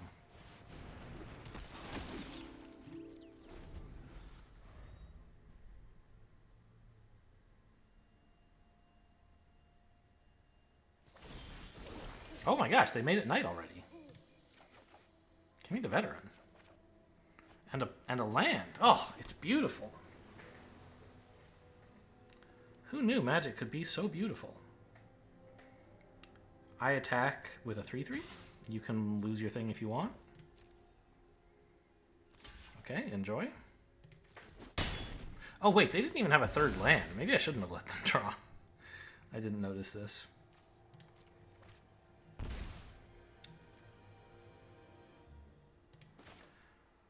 I'm playing a 3-drop and this, right? I shouldn't hold up a counterspell. That's insane. And if I'm playing another 3-drop, I guess it should be this one because it's about to become day again. And also flying doesn't matter so much when I own the board so convincingly. Order. I want this one to resolve first? Is that true? It'll increase the odds that this hits something, but decrease the odds that I get a good draw next turn. Does that really matter? Yeah, let's do it this way. I put this into my graveyard and leave this on top. And I take this into hand, right? Actually, I could have... No, because this doesn't put them on the in the graveyard. It puts them on the bottom of your deck. So I couldn't have put this into the graveyard for Disturb.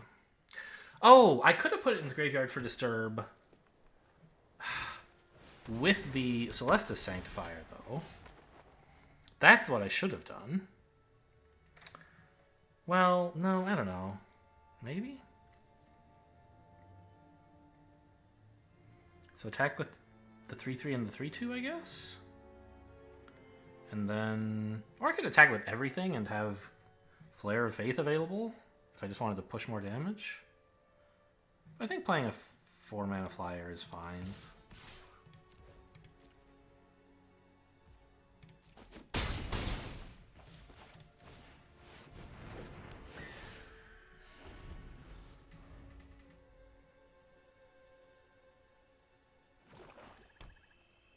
Okay, they've started drawing lands.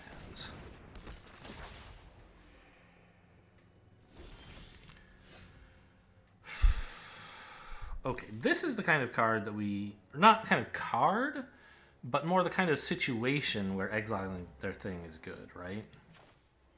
Like, or where like the tempo really matters. They're in a lot of trouble life-wise, and they also like mana. So I don't want either of those things to be what they have. Well, they get to draw a card. I missed that. But it was still important to attack, to do that, so I could attack with everything. I don't know.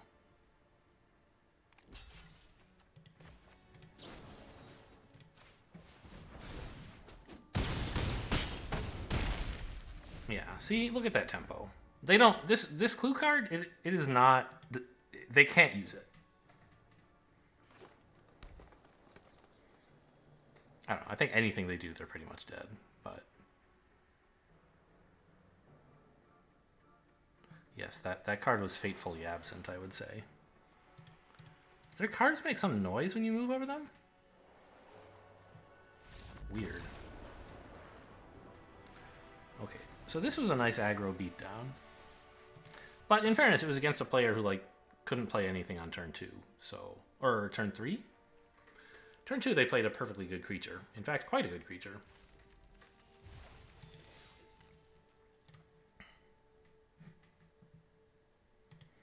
But they missed lands.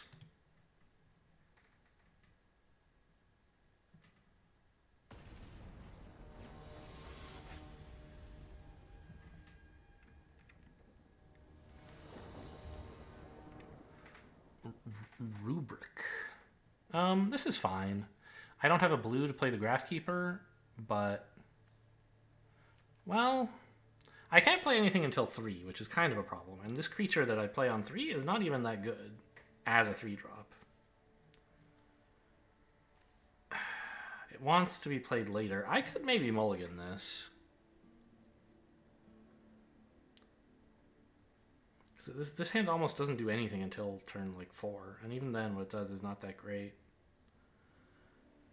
If I draw an island on my first 2 turns, it's a great hand. Because I can play this, and they like each other, right? And then I can follow up with some Coven or something, and it'll be great. Or with this, maybe. But... I don't know, I guess I'll keep it. I think it's probably wrong. But I just like, I don't know, mulliganing is sad.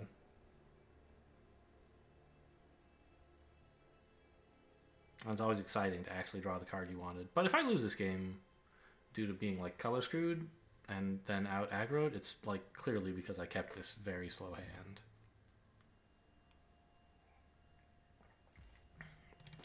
We won't really be able to blame luck when I took my life into my own hands. Oh no. Oh, opponent's so lucky. What was I supposed to do? Okay, this is still a pretty good draw.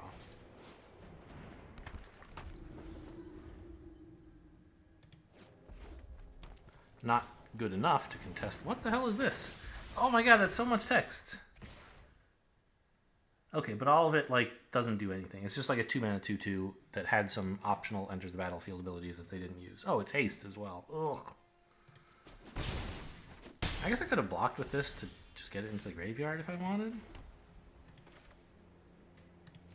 But that would have been a terrible idea because this guy wants you perhaps to die.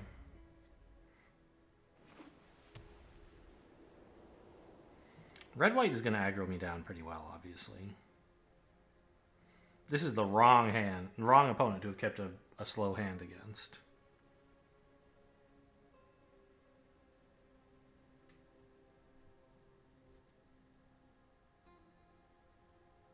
You going to kill my 2/1 or something?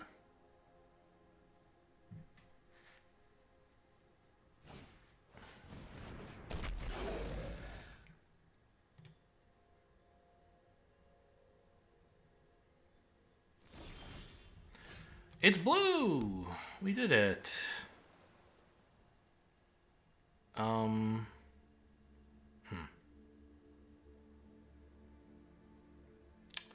Awkward. Time to draw blue.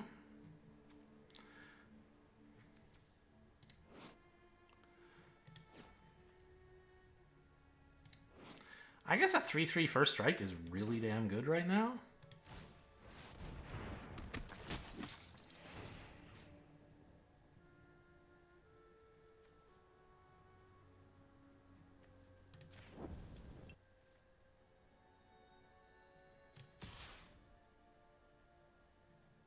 I don't know. Is this stupid?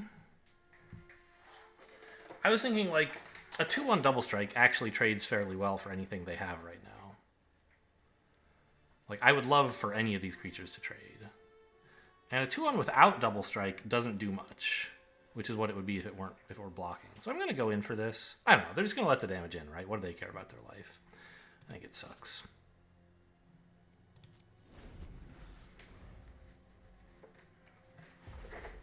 I think I missed 4 damage there, but I value having an untapped blocker more than dealing 4 damage against red-white.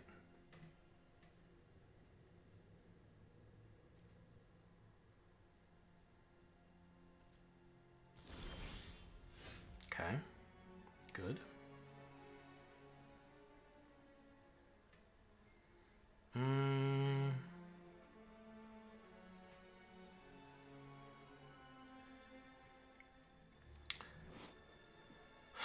I mean, if I attack with the 2-1, I get to play my 2-2. Sorry. Yes, I can play it for only 3 mana, which means I could also play a larger zombie, which would be really nice. But I could just, like, play, like, one of my blue spells and not make this weird attack. If I attacked with a 1-1, it kind of sucks. But it transforms you into a 3-2? I think I could just throw this away, maybe. Give it double strike and threaten to do something more with it. They might be afraid to block.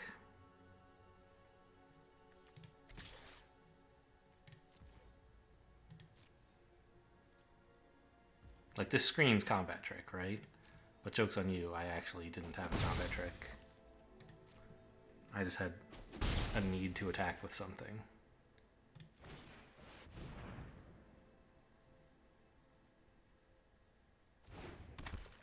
And even if they knew that, by the way, they might have chosen not to block anyway because they didn't want to transform this.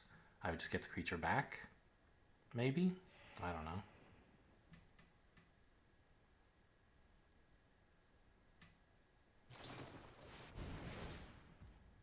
Really? On your turn? Or sorry. What? Why not do this during combat? What's happening? And they discarded a plains. Okay. I'm really surprised they didn't try to do this in combat, but I guess it wouldn't have mattered.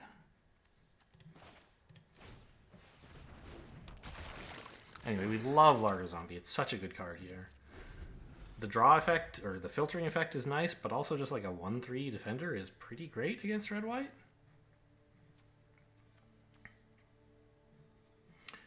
The Festival Crasher is a concern. Well, no, wait a minute. I have a 3-3 first strike. And this only gets +2/+0, not +2/+2. This guy's scary. Yeah. He doesn't have menace, though. Well, but he does have 4 toughness, so first strike isn't going to deal with him.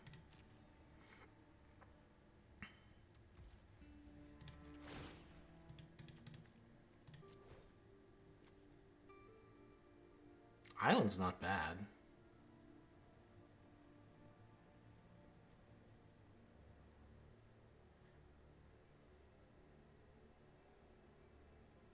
Could play 2 of these spells in a turn. I think I'll take it.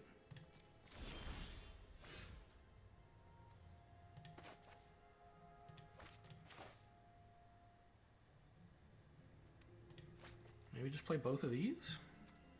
Play this one first, see if I mill something useful. This guy also mill or no? He does. Okay, and he's better at playing milled cards, so we'll play him first, I guess.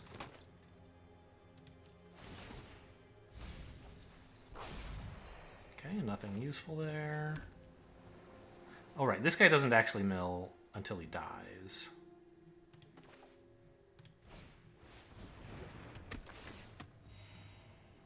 But we're gaining life, we're building a wall.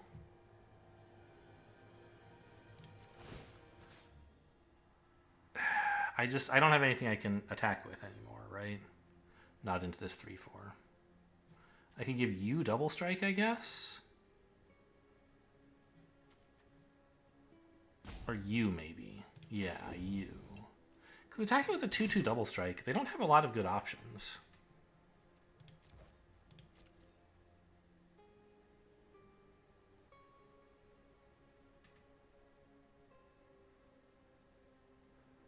They could block with many creatures?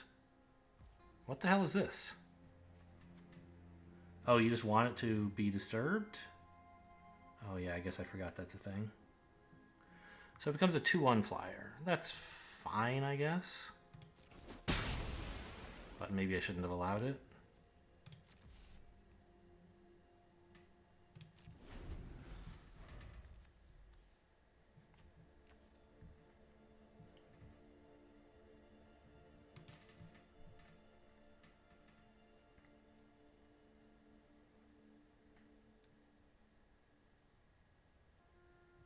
But I have disturbed creatures too.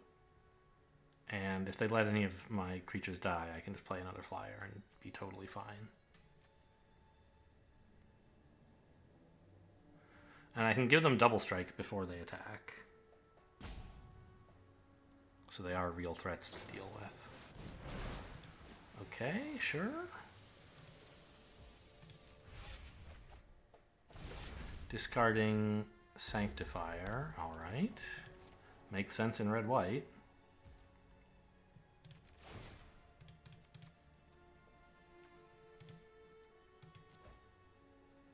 No planes, please.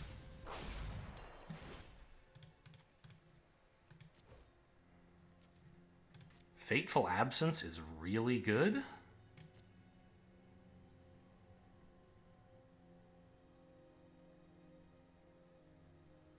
Like, just blow up their 3/4, right? I don't have to actually do it, but having this in hand for whatever threat they come up with is really, really useful. So we play Consider first. See what I might get that could help with combat somehow. That's great. I'll take it.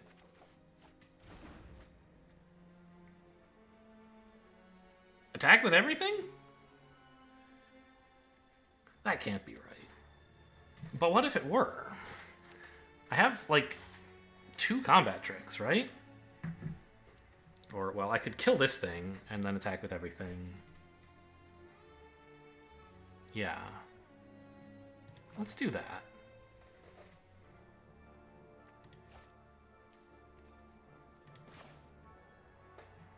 They're at 18. How much damage am I really getting in if I attack with everything? Would it be... Because, like, they have so many cards.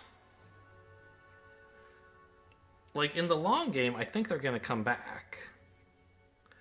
Whereas I can try to play a short pressure game by exiling this and then attacking with everything. Oops.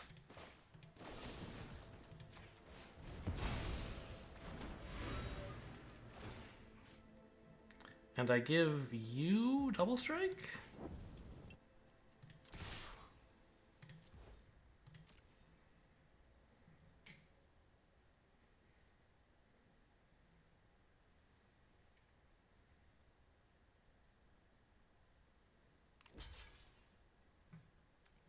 Okay.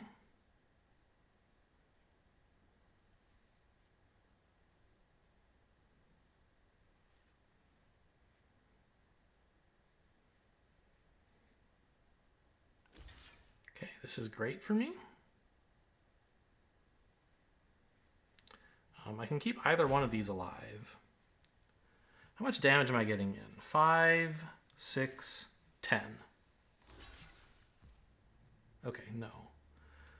So they're going to go for that. Okay, that's interesting. But I don't mind if this dies. It's killing your creature.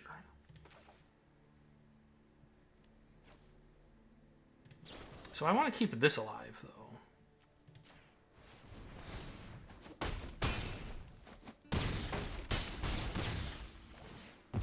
Now your whole board is wiped, and my thing is a 3/2 that can bring this back, tapped and attacking. And you don't have much board.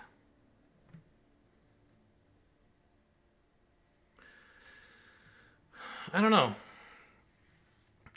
We have to kill them fairly quickly, but that's what this board does?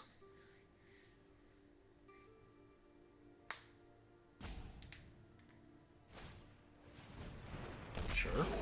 Enjoy. Ooh, what is this? 3/3 trample haste. Okay.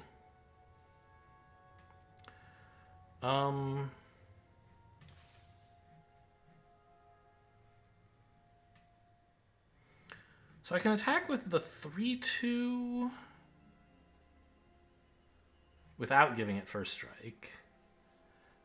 And give first strike, or double strike. And attack with the 3/3 as well. Give double strike to my 2/2. And attack with the 1/3 as well. And then let this back onto the battlefield. That'll transition it to Knight. Which makes this guy a much bigger problem. I could just cast this guy. And then he wouldn't be attacking, but I would get to tap something. That's probably better, right? Tap this. Wait, it doesn't get to tap anything. Okay, whatever. Target a creature you don't control. That you do control. I choose the 2/2. Right?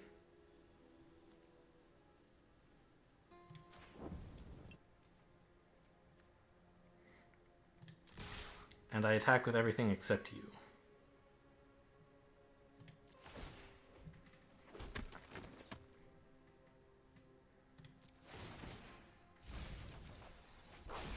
Nice mill. I can play these guys now.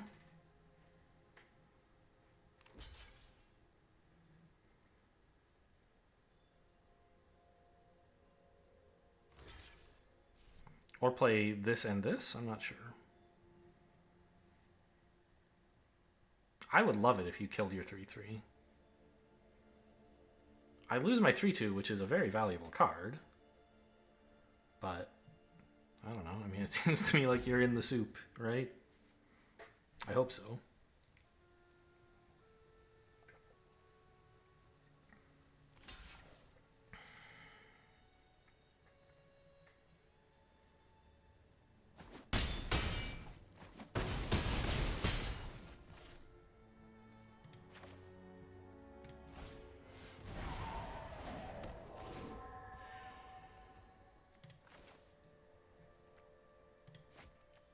Oh, right. This plays for the disturb cost. I was thinking it was going to come back as the same creature and then this stuff would get cheaper. But no, it comes back as a flyer instead. I shouldn't have even played that. I'm only losing if they have some kind of board clear. I don't know if there is one in this format, but I think that's plenty. Just in case.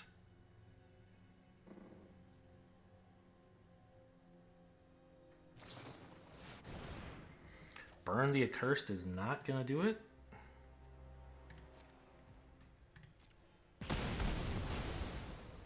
Then they attack and concede.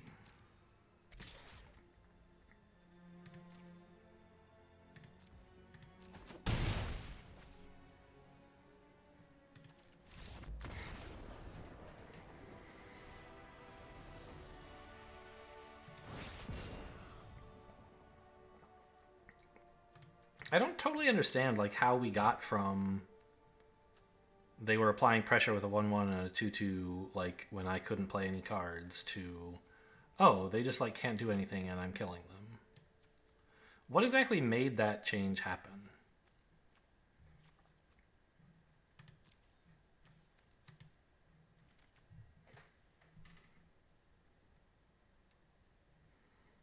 I mean, I don't think it was the Graphkeeper. The Fateful Absence and Flare of Faith came later, once I was already... I don't know. Actually, they were pretty good. The Fateful Absence killed the 3/4, which was very valuable.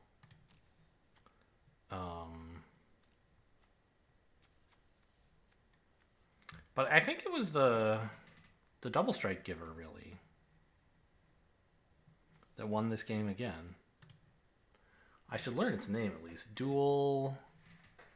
Training... Dual Craft Trainer. There you go. I feel like I should at least learn its name.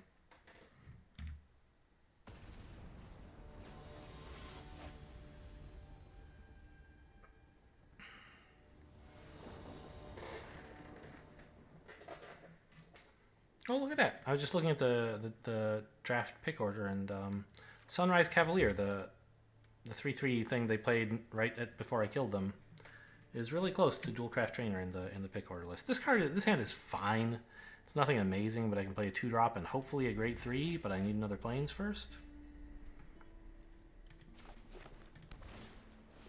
And if I get a third Plains, I would be happy about that as well.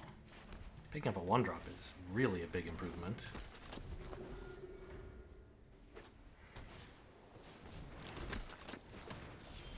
Get to draw a card and make 2 1/1s? That hardly seems fair.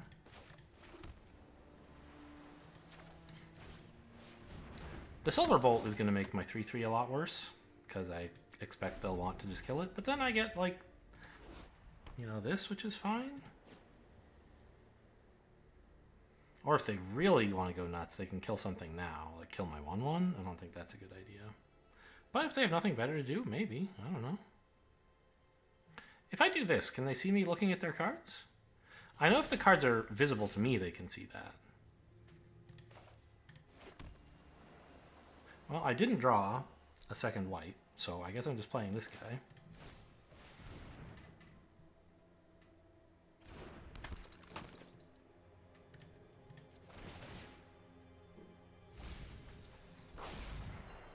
Oh, Fateful Absence is a sad one to miss. Its absence will be felt fatefully.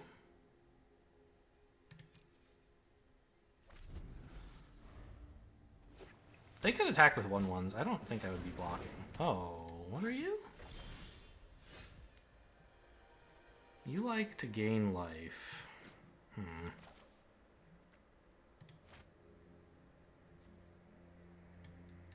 Okay. How do we stop that?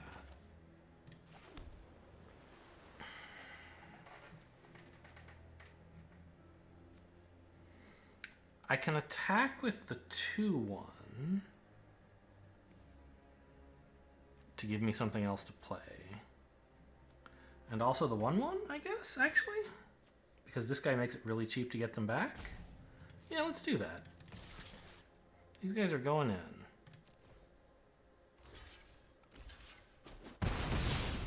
Great.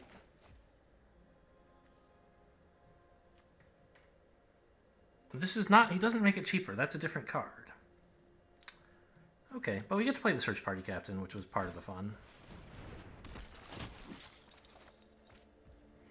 And a... Hang on. You are a 1/2 flyer.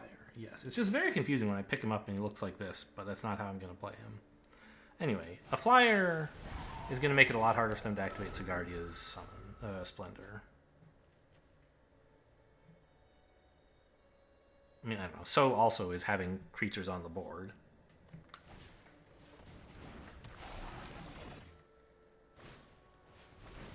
Candle trapping my 2/1. So it's a defender, and it can't do damage. But it does still have its abilities. Okay. Attack with everything again, and... what? Play 2 1-cost? 2 2-costs, I guess? Instead of a 3, even though it would buff me a bit here. What are you, by the way? You're a 1/1 flyer. I want to play this pre-combat so that if they block, they lose life for it. Oh, they can't block. Gotcha.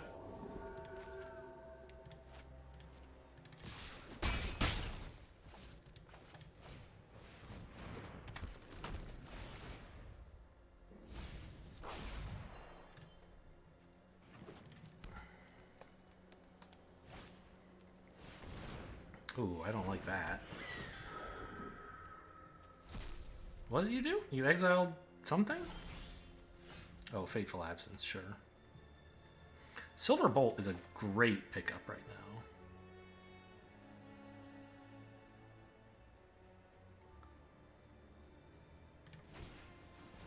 Because it lets me threaten to kill their flyer if they block me.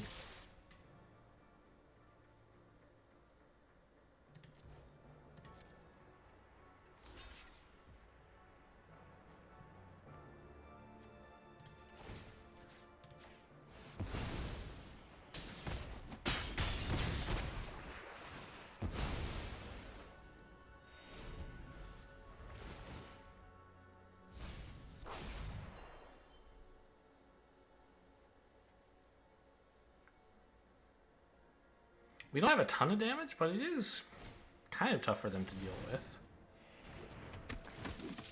Okay, that's nice for you. No, wait.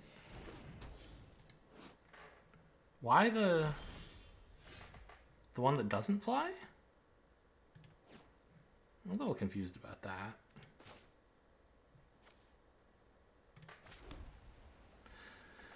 I have my choice of 3 drops. I think this is a little slow. This lets me just start getting in big chunks of damage, right?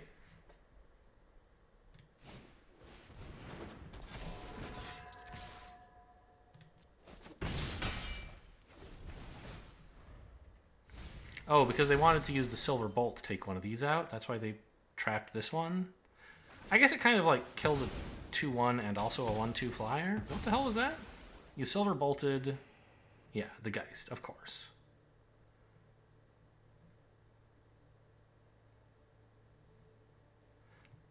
Now that I've played the Geist, it's clear that's what they want to do. Oh, this thing transformed, by the way. What's its deal? At the beginning of your end step, you may exile a card. If a creature was exiled, put a counter on. Okay.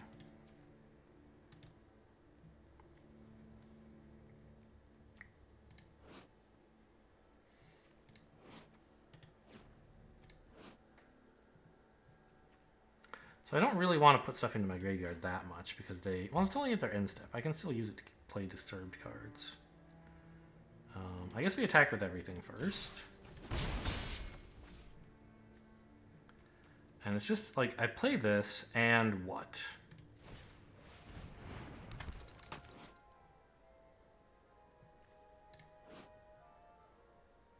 I guess the ward creature? Also the double white creature?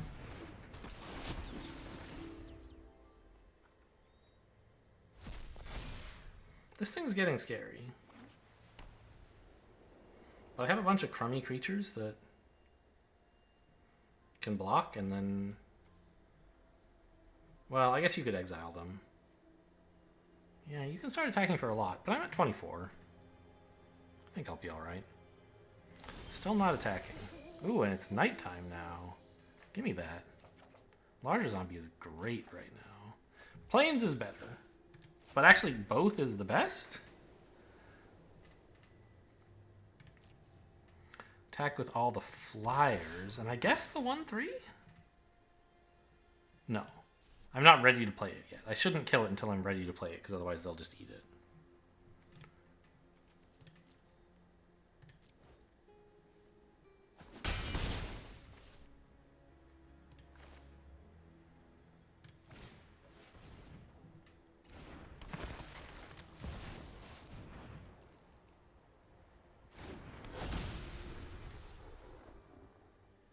How many untapped creatures do I have? 7? No, 6. Clear shot.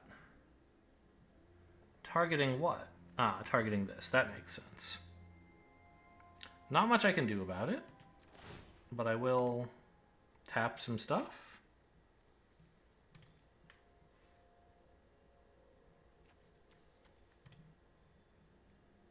Well,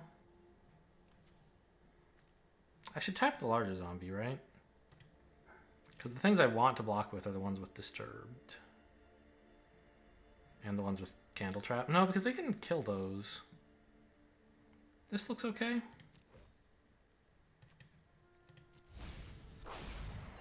It's a little greedy giving up my ability to block for, like, 1 scry. But I think it's worthwhile. Oh, it's day again. I'm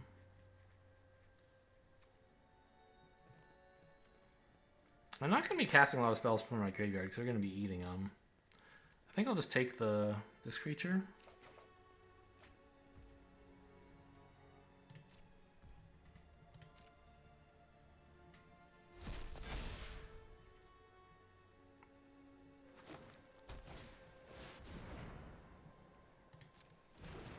Can't fly, though. That, I don't think, is actually very good. Because I can just play this guy now. as a flyer.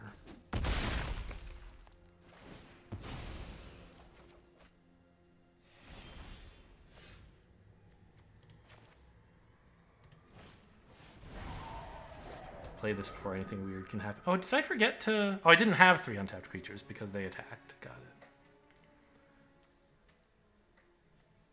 I guess I'll play this as well. They know I have it, and, well, I mean... They don't have any cards. Yeah, let's go for it. Next to combat, yes. Attack with the flyers. Still don't want to play... to attack with that one.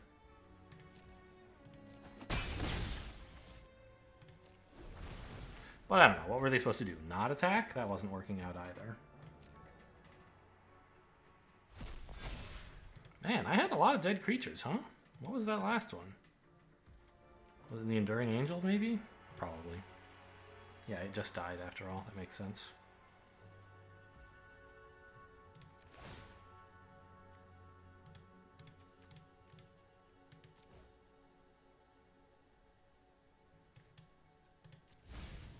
My deck is not at risk of running dry.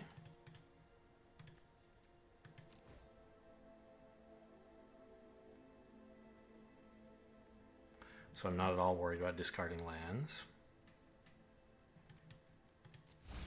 Good work, Larger Zombie. Find me something good to eat. Oh my gosh, this is going off. Sure.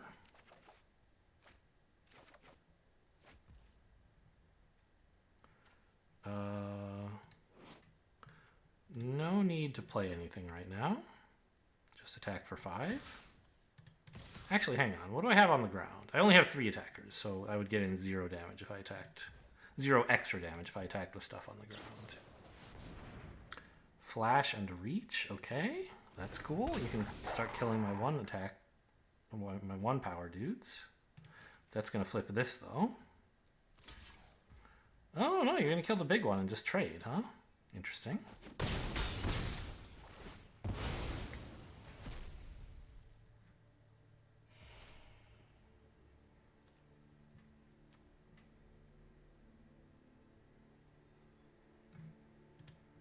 This doesn't count as dying, so it didn't go to the graveyard, huh? If it would be put into a graveyard, exile it instead. Okay. Well, I'll play the land. I have 7 mana. Play a 4 and a 3 seems good. More flyers. Okay, sure. What are you getting rid of? Which candle trap? Who is it on? It's on this guy, right?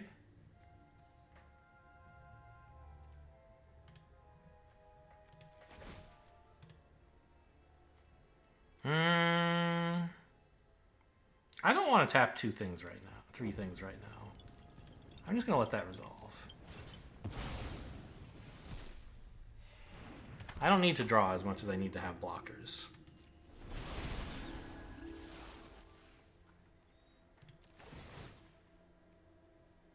No card to choose. Okay, I guess I won't.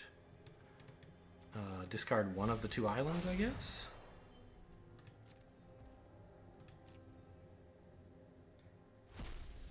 Still plenty of deck. And lethal on board, so they gave up. Sure. Seems good.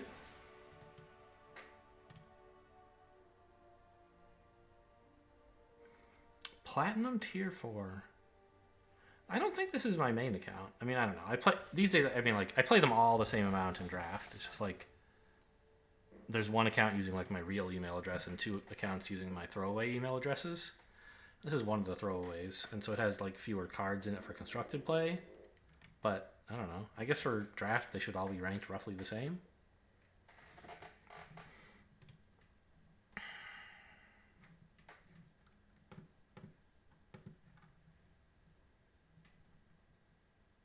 You know, Larger Zombie has been pretty good.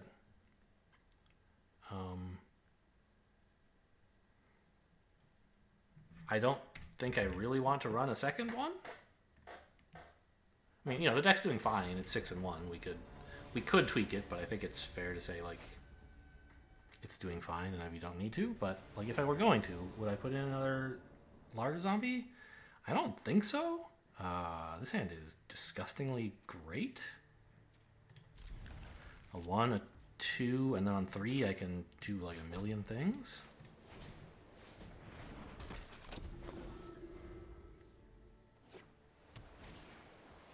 Hey, large zombie! Okay, well that makes this hand a bit worse. Because it's so good at blocking me and that I can't really attack with this. Or that I can't really attack in order to cheapen this, I should say.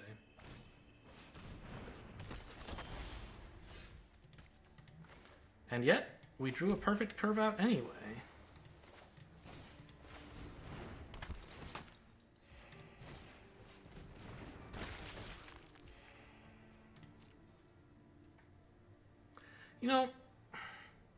I often like ignore little effects like gain 1 life sometimes. 1 life. Something I haven't really quite gotten good enough at yet is understanding, like, I don't know, a lot of things about Magic, I guess. But I still, like, I learned playing... Okay, yes, I learned to play Magic when I was in, like, junior high, but I didn't play it at all seriously. I kind of learned playing games like this from Hearthstone. And in Hearthstone... Oh, this is a great card. In Hearthstone, you start with... It's a great card, but I can't play it right now. Do I throw it away to get a land?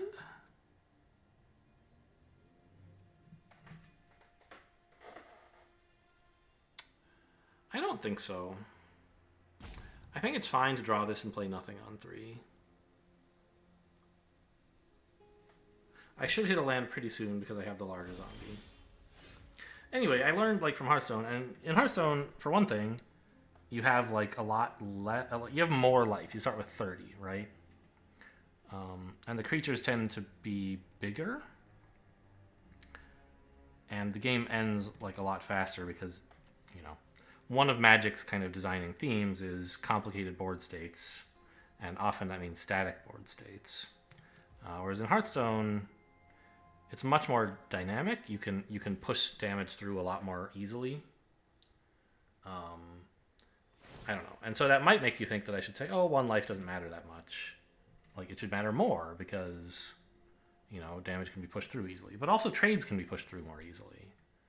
And I don't know, 1 life just, basically, until you're down to like 10 life in Hearthstone, life doesn't matter. And you use it up as much as you can to just to get more board tempo and stuff. And so cards that are like +1 life sometimes, I don't value that much. But, the 20 life in Magic is a lot less. And, a lot of games, you get down to 10, it's like, wow, you're in real trouble. They might be able to make some big attack and get through. This is a good card also, I guess, even though it isn't a land still.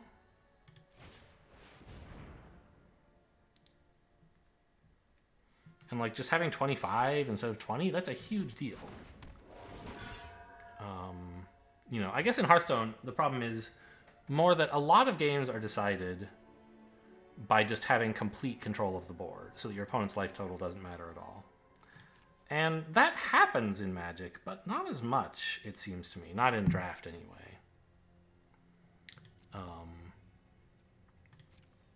Yeah, sometimes you take over the board and you can kill your opponent in 1 turn with a giant mega attack, but, like, doesn't really happen much, right? Usually you're chipping them down, and then, like, you find your chance to go in for lethal. In Magic, you, like, in Hearthstone, you often, like, end up playing a bunch of big creatures, and then... What is this? You are... putting it on top or bottom of my library. I think I'll put it on top. I don't mind redrawing that.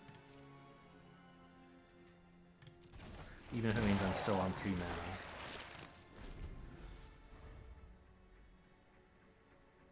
So, like, I feel like life matters a lot more in Magic, and I haven't really, fully internalized that to see why this is such a great card. Likewise, I don't really have intuitive understanding of how good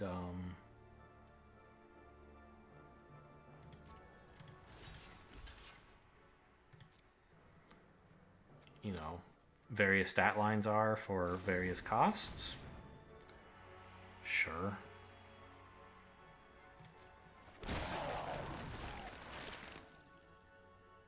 Like, I know 2 mana 2/2 is roughly baseline. You know, whatever. But I don't have it internalized that well. Whereas, like, it's been a long time since I played Hearthstone, and I'm sure things have changed. You know, but back in the vanilla days, you know, what could you get you know, what were the premium stats for a 2-drop? They were 3/2. Oh, actually, I know I want to draw this, so whatever, my turn. You know, in vanilla, what you could hope to get for a 3 mana card was you could get a 3/3. But pretty quickly they power creep that up to anything that isn't 3/4 is like not worth playing. On 3. The first expansion contained a 3 mana 3/4, and it was disgustingly great, even vanilla, no text on it. Well, okay, it had tribal text, but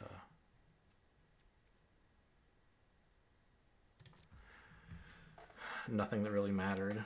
And then a lot of creatures were printed that were like that card, but also with text on it. You know, so when I left Hearthstone, 3 mana 3/4 was like the baseline for being a good creature versus just like a pretty bad one.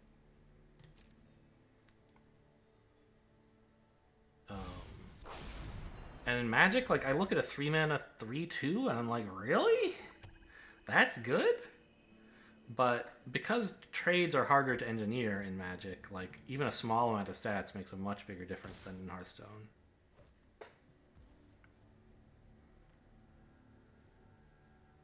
I don't know what I'm supposed to do about this.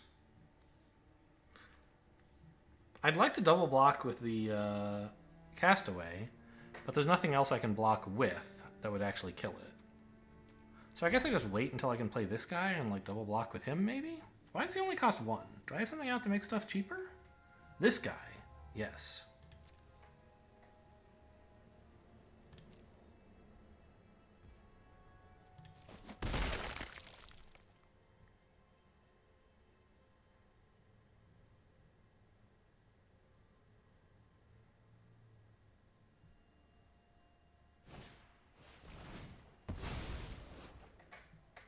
Ooh, they got to sack their thing, and they're exiling my Patrician.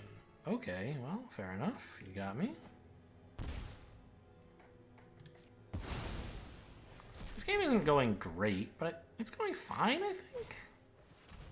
Oh, that's a problem.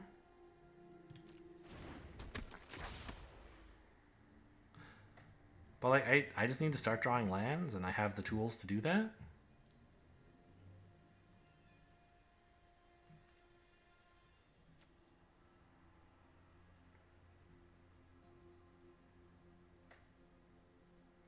You gonna just sack main phase as a sorcery? Why? Okay, you're not.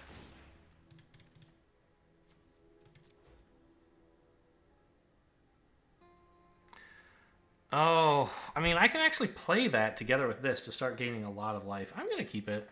I know it's still not a land, but having 2 of these guys on the board is pretty great.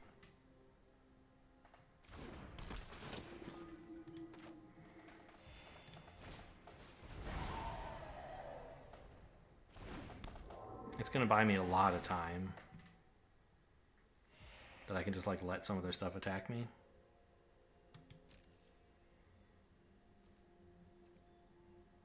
Feels bad to still be on 3 mana, but I don't know, I think it's fine.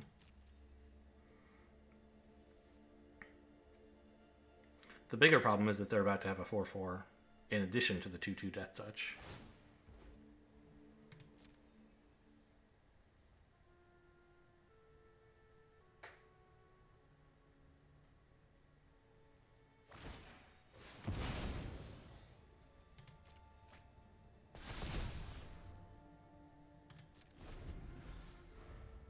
I think I'm going to block the Death Touch with my Castaway and my Drifter. But the 4/4 I have to let in.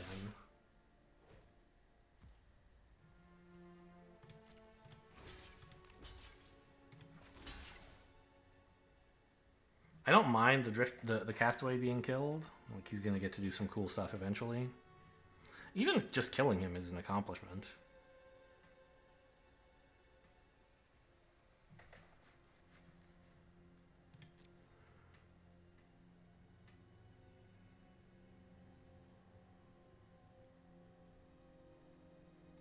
Got a trick or no? Okay. I could tap these guys first. I don't think it's gonna matter. Just in case.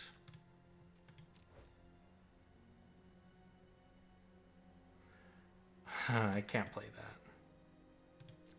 I need a land.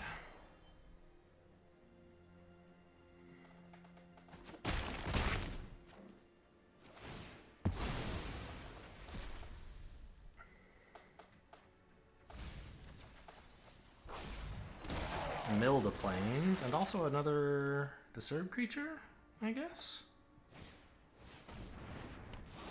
What is this? They lose 1 life and you gain 1 life. Okay. Oh, I see. This is a fun one. Curse of Leeches, yeah. Gets pretty strong at night. During the day, I'm not too concerned about it. Uh-oh, they're bringing back the Hobbling Zombie. Okay.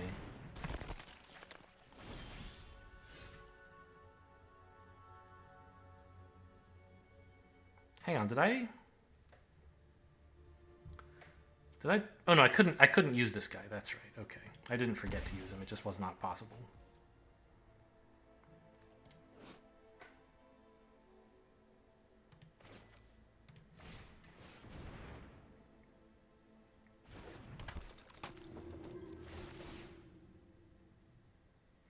Okay, now I threaten to block the 4/4 with like a 3/2 and a 1/1, which would be fine. Or maybe a 3/2 and a 1/3 actually would be better, because then they can only kill one of the two. Yeah. I'm still, like, definitely on the back foot here. But if I could just, like, draw some lands, I could do something. Ah, God. They have Crawl from the Cellar, though. They can, like, just bring the Awakener back if I kill it. I guess that's just going to have to do, I guess, right?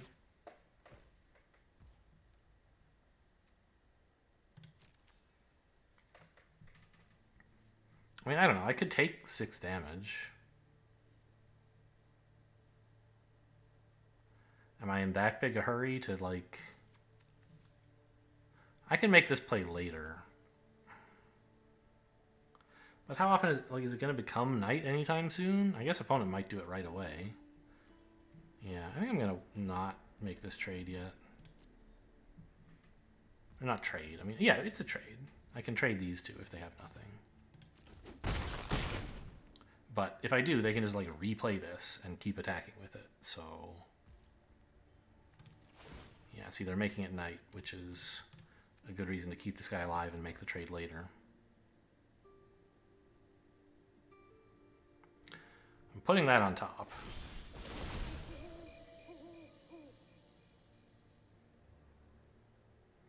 Which means this guy's going to discard whatever the other card is. Hopefully a disturb card? No.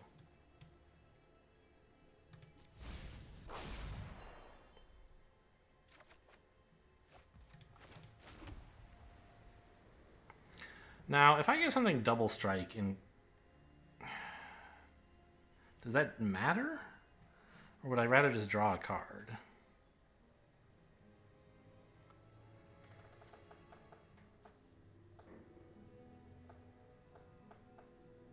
It doesn't even give double strike, because I don't have Coven yet, so I guess I'll draw a card.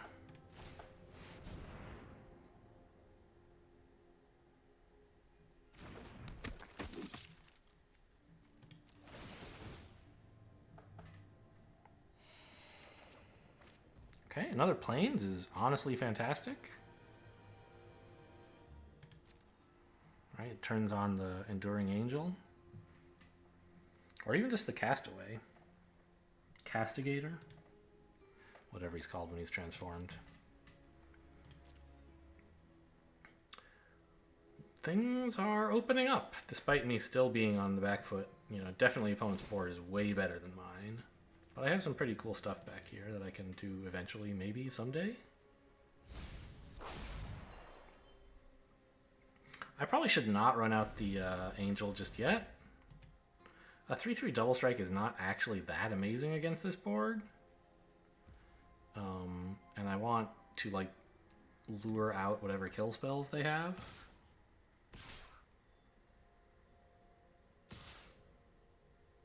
Okay. So we kill the Curse of Leeches. Or, well, we try to kill it.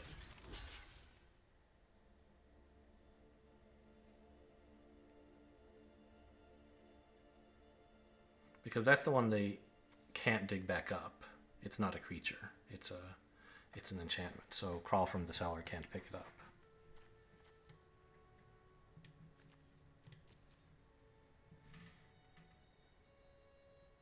Oh, this does get to...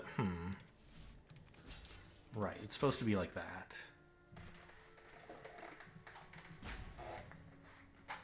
If they have any buffs, I'm going to look stupid. I could trade here as well. That's all this guy is. Well, he does activate Coven, I guess. Do I care about that? I don't think I'm doing any attacking, so no, right?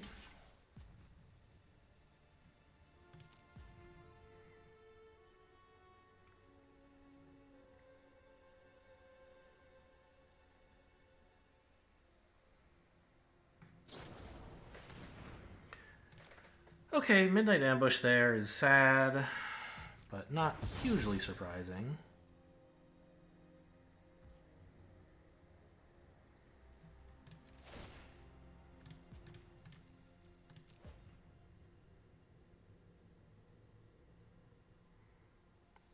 A 5-drop? Or a 4-drop is about what I'm looking for here. Just keep drawing good creatures. I guess I could have discarded it to play it with Disturb.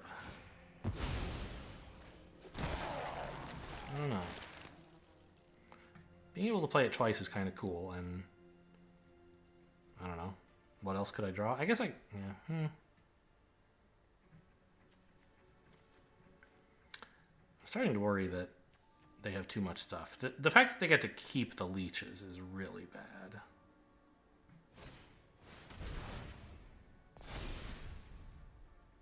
Okay, they're calling the... Oh boy, okay. Yeah. I don't think I have enough tempo to, like, survive here. They're doing something in my upkeep? No, they're just waiting for this to resolve? I don't understand why that didn't go off right away. They must have had a stop in my upkeep for some reason. Maybe to Silver Bolt something, but then they were tapped out, so it didn't matter.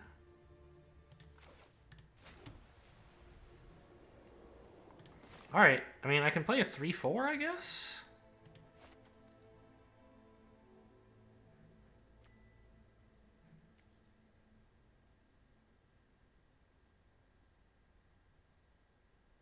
Right, it transforms during the untap step. And then it still applies during upkeep. I mean, I think a 3/4 is pretty cool. Why are you a 3/5? Oh, Crawl from the Cellar kept buffing you, I see. Shuffle cards back in. Well, Gavony Dawnguard is good. Silver Bolt is good. Search Party Captain is probably okay. Maybe Celestis Sanctifier? Take the Sanctifier, I guess.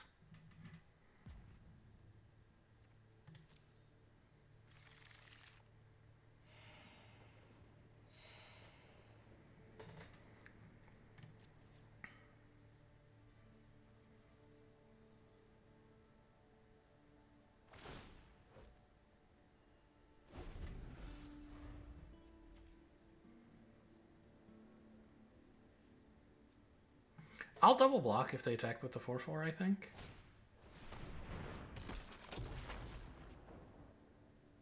If they attack with a 3/5, I just bounce.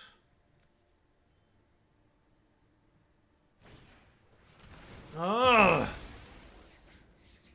Okay, that's pretty sad. Good value for Eaten Alive with the Novice Occultists. They've got to do that twice. Oh, just going in for damage, huh? Okay. Well, I guess this is your chance, if that's all you have to do with your zombies. I thought you'd want to keep drawing. But I guess it does do a lot of damage.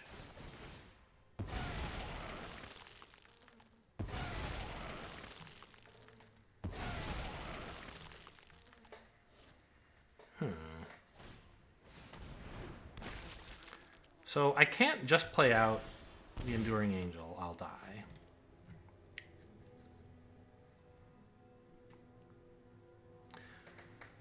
Well, I mean, it would die, and then very shortly thereafter, so would I. I'm going to have to chump these guys away in a sec. So I think I'm playing a Gale Drifter here, right? Is that better than playing a Dualcraft Trainer? I think so. The Dualcraft Trainer could be really insane if I could play it after I, like, almost die. Like, after the Angel goes off. So here, I kind of expect them to shoot the 3-2 and then attack with everything. And then in response to that, or on the next turn, I can play my Enduring Angel and have a shot.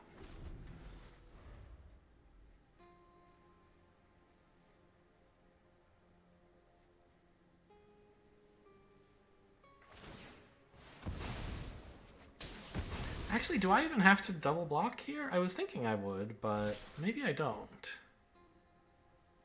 Maybe I can keep these guys. I'm going to take 6.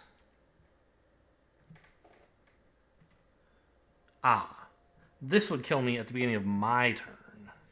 So we don't want that. We need to block something. And if we're going to do that, it's probably right to block both and get rid of this. I could chump them both, but I don't like that.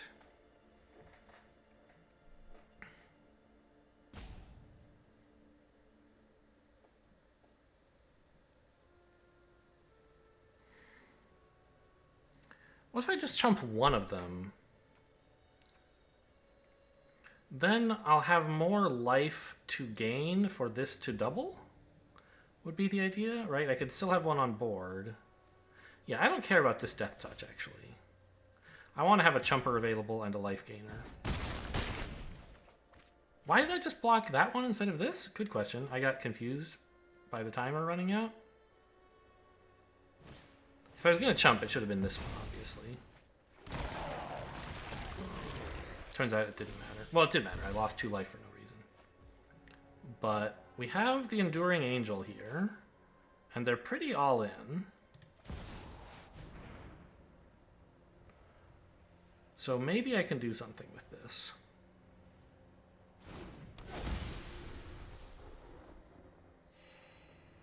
Yeah, I mean, they're clearly getting in enough damage to kill me, so it doesn't really matter that I chumped the wrong thing.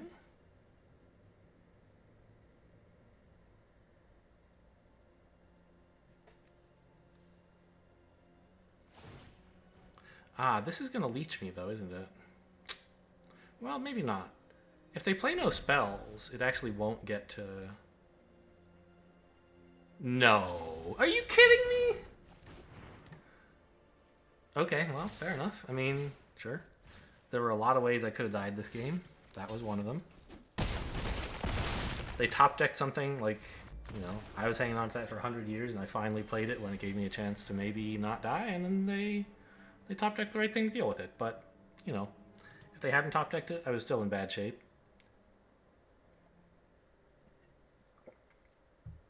But if they had top-decked no spell, I think I was actually in a good position to win that game. Because it would have flipped to Knight, which gives them the leeches. But it means that I don't take the 1 damage in upkeep. So I have 3 life. Then I can play a couple creatures, go up to 5, swing with my 3/3, go up to 10, and hit them for 10? Like, I just don't have to live very long to win that game. But, you know, I didn't win that game, so... because I didn't live long enough.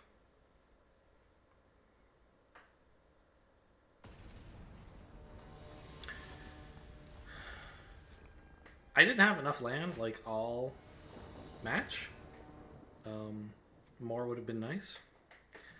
I guess it was too greedy keeping some of those creatures that I scryed early on.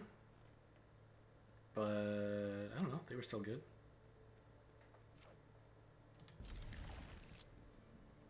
Opponent had a lot of good value, good removal. Like, they played well. I can't be mad. I can be a little incredulous if that's alright with you, though. Yeah, Startle, that's a card we could maybe cut if we ever had another match after this, which we won't. Play this one first, right? No reason to do it otherwise? Correct. I mean, I don't know. They might have removal that they would use on either one, in which case I'd rather they use it on this, but it seems unlikely.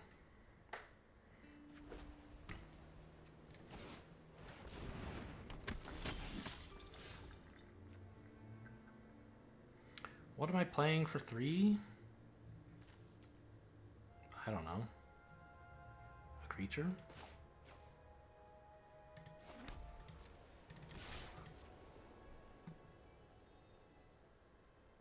If they blocked, I would be thrilled. I guess that means I shouldn't be attacking. But I'm going to play this, and it's also happy to trade. So, sure. Just get in the damage.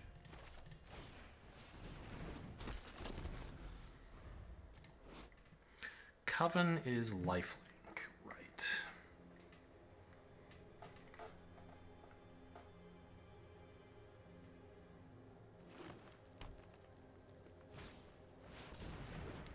Search party captain just to draw, sure.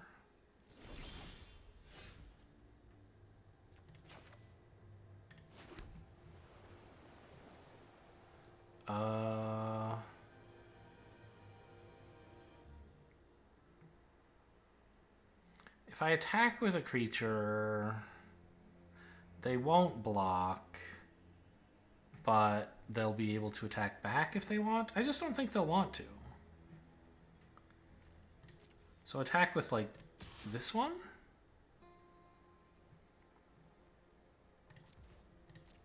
As long as I keep a single 2/1 back, I threaten to trade anytime they attack. Oh, they're just going to go for it. Give up on... Well, I could startle you, but I don't mind this dying, really. Do I?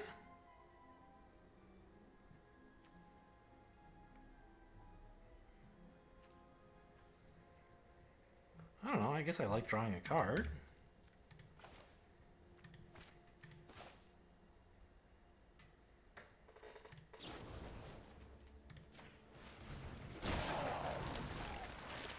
Even though it means I can't do anything else this turn. I still have this as a threat on my own, on defense.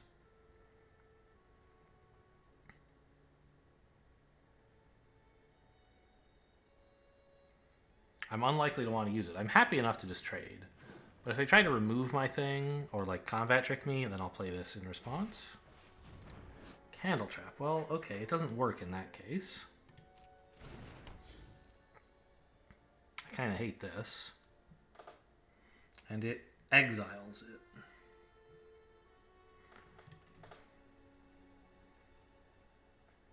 But it's still a defender. It can still block. I'm not sure you accomplished anything with that. Okay.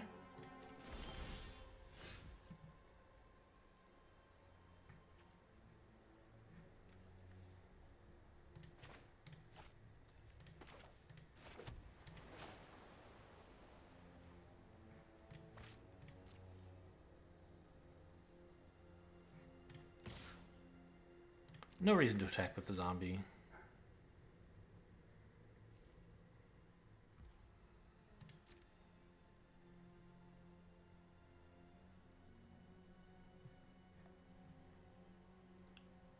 And we put down the Gale Drifter first so that, you know, suppose I top deck a Luminarch Veteran, I think is what it's called, the 1-drop, the 1-mana 1/1, or the larger zombie for that matter.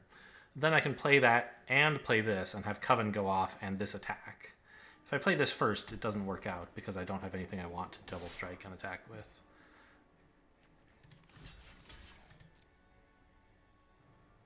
Go ahead, combat trick me, see if I care.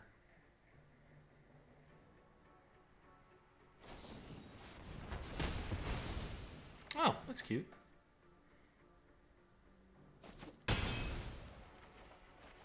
I do get this guy back.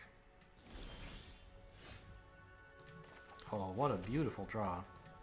I can play this and the Gavony Dawnguard. Not really making much progress towards Coven, but I'm sure playing good cards.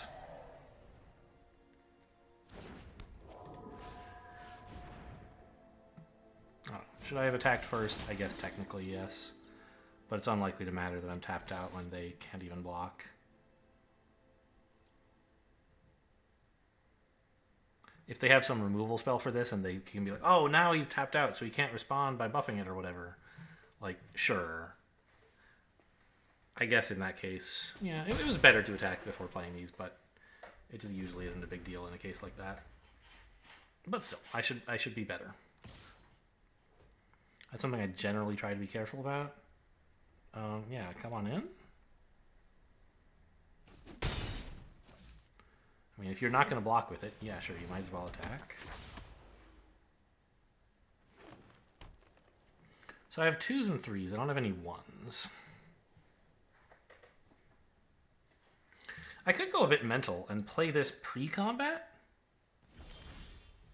Oh wait, I don't even have this guy yet. Sure. But I have enough mana. I could do it, right? I could play this and then pre-combat make one of my 3-attack flyer be like a 5-attack flyer. Double strike. It's kind of good, isn't it? Unless they have any like removal spells, then it's extremely bad.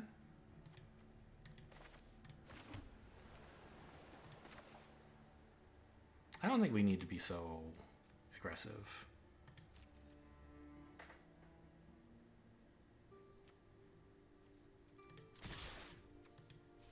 Oh, wait a minute. It is lethal, wouldn't it? Wouldn't have been... I forgot the 2/2 could even attack. Yeah, I don't know. It's lethal, but not if they have, like, cards that do something. I think I'm okay being more conservative than that. I will keep this guy back, though. Because he can only attack once. I don't know. Now is as good a time as any, isn't it? I think so.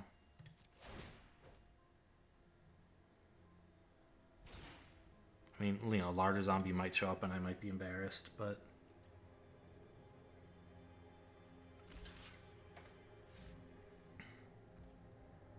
No blocks. So we're getting in for 8. Okay. Could make it 11, but I won't.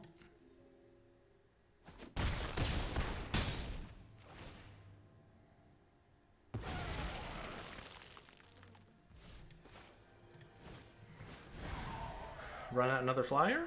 See what they have to say about that. Lethal on board.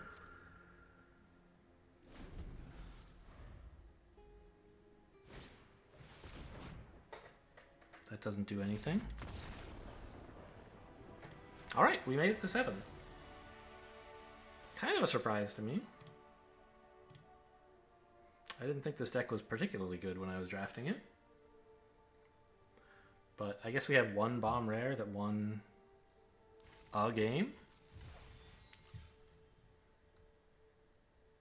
It won one game by just like being played and then the opponent conceded, I think, was how it won. But honestly, the star of the show was the dual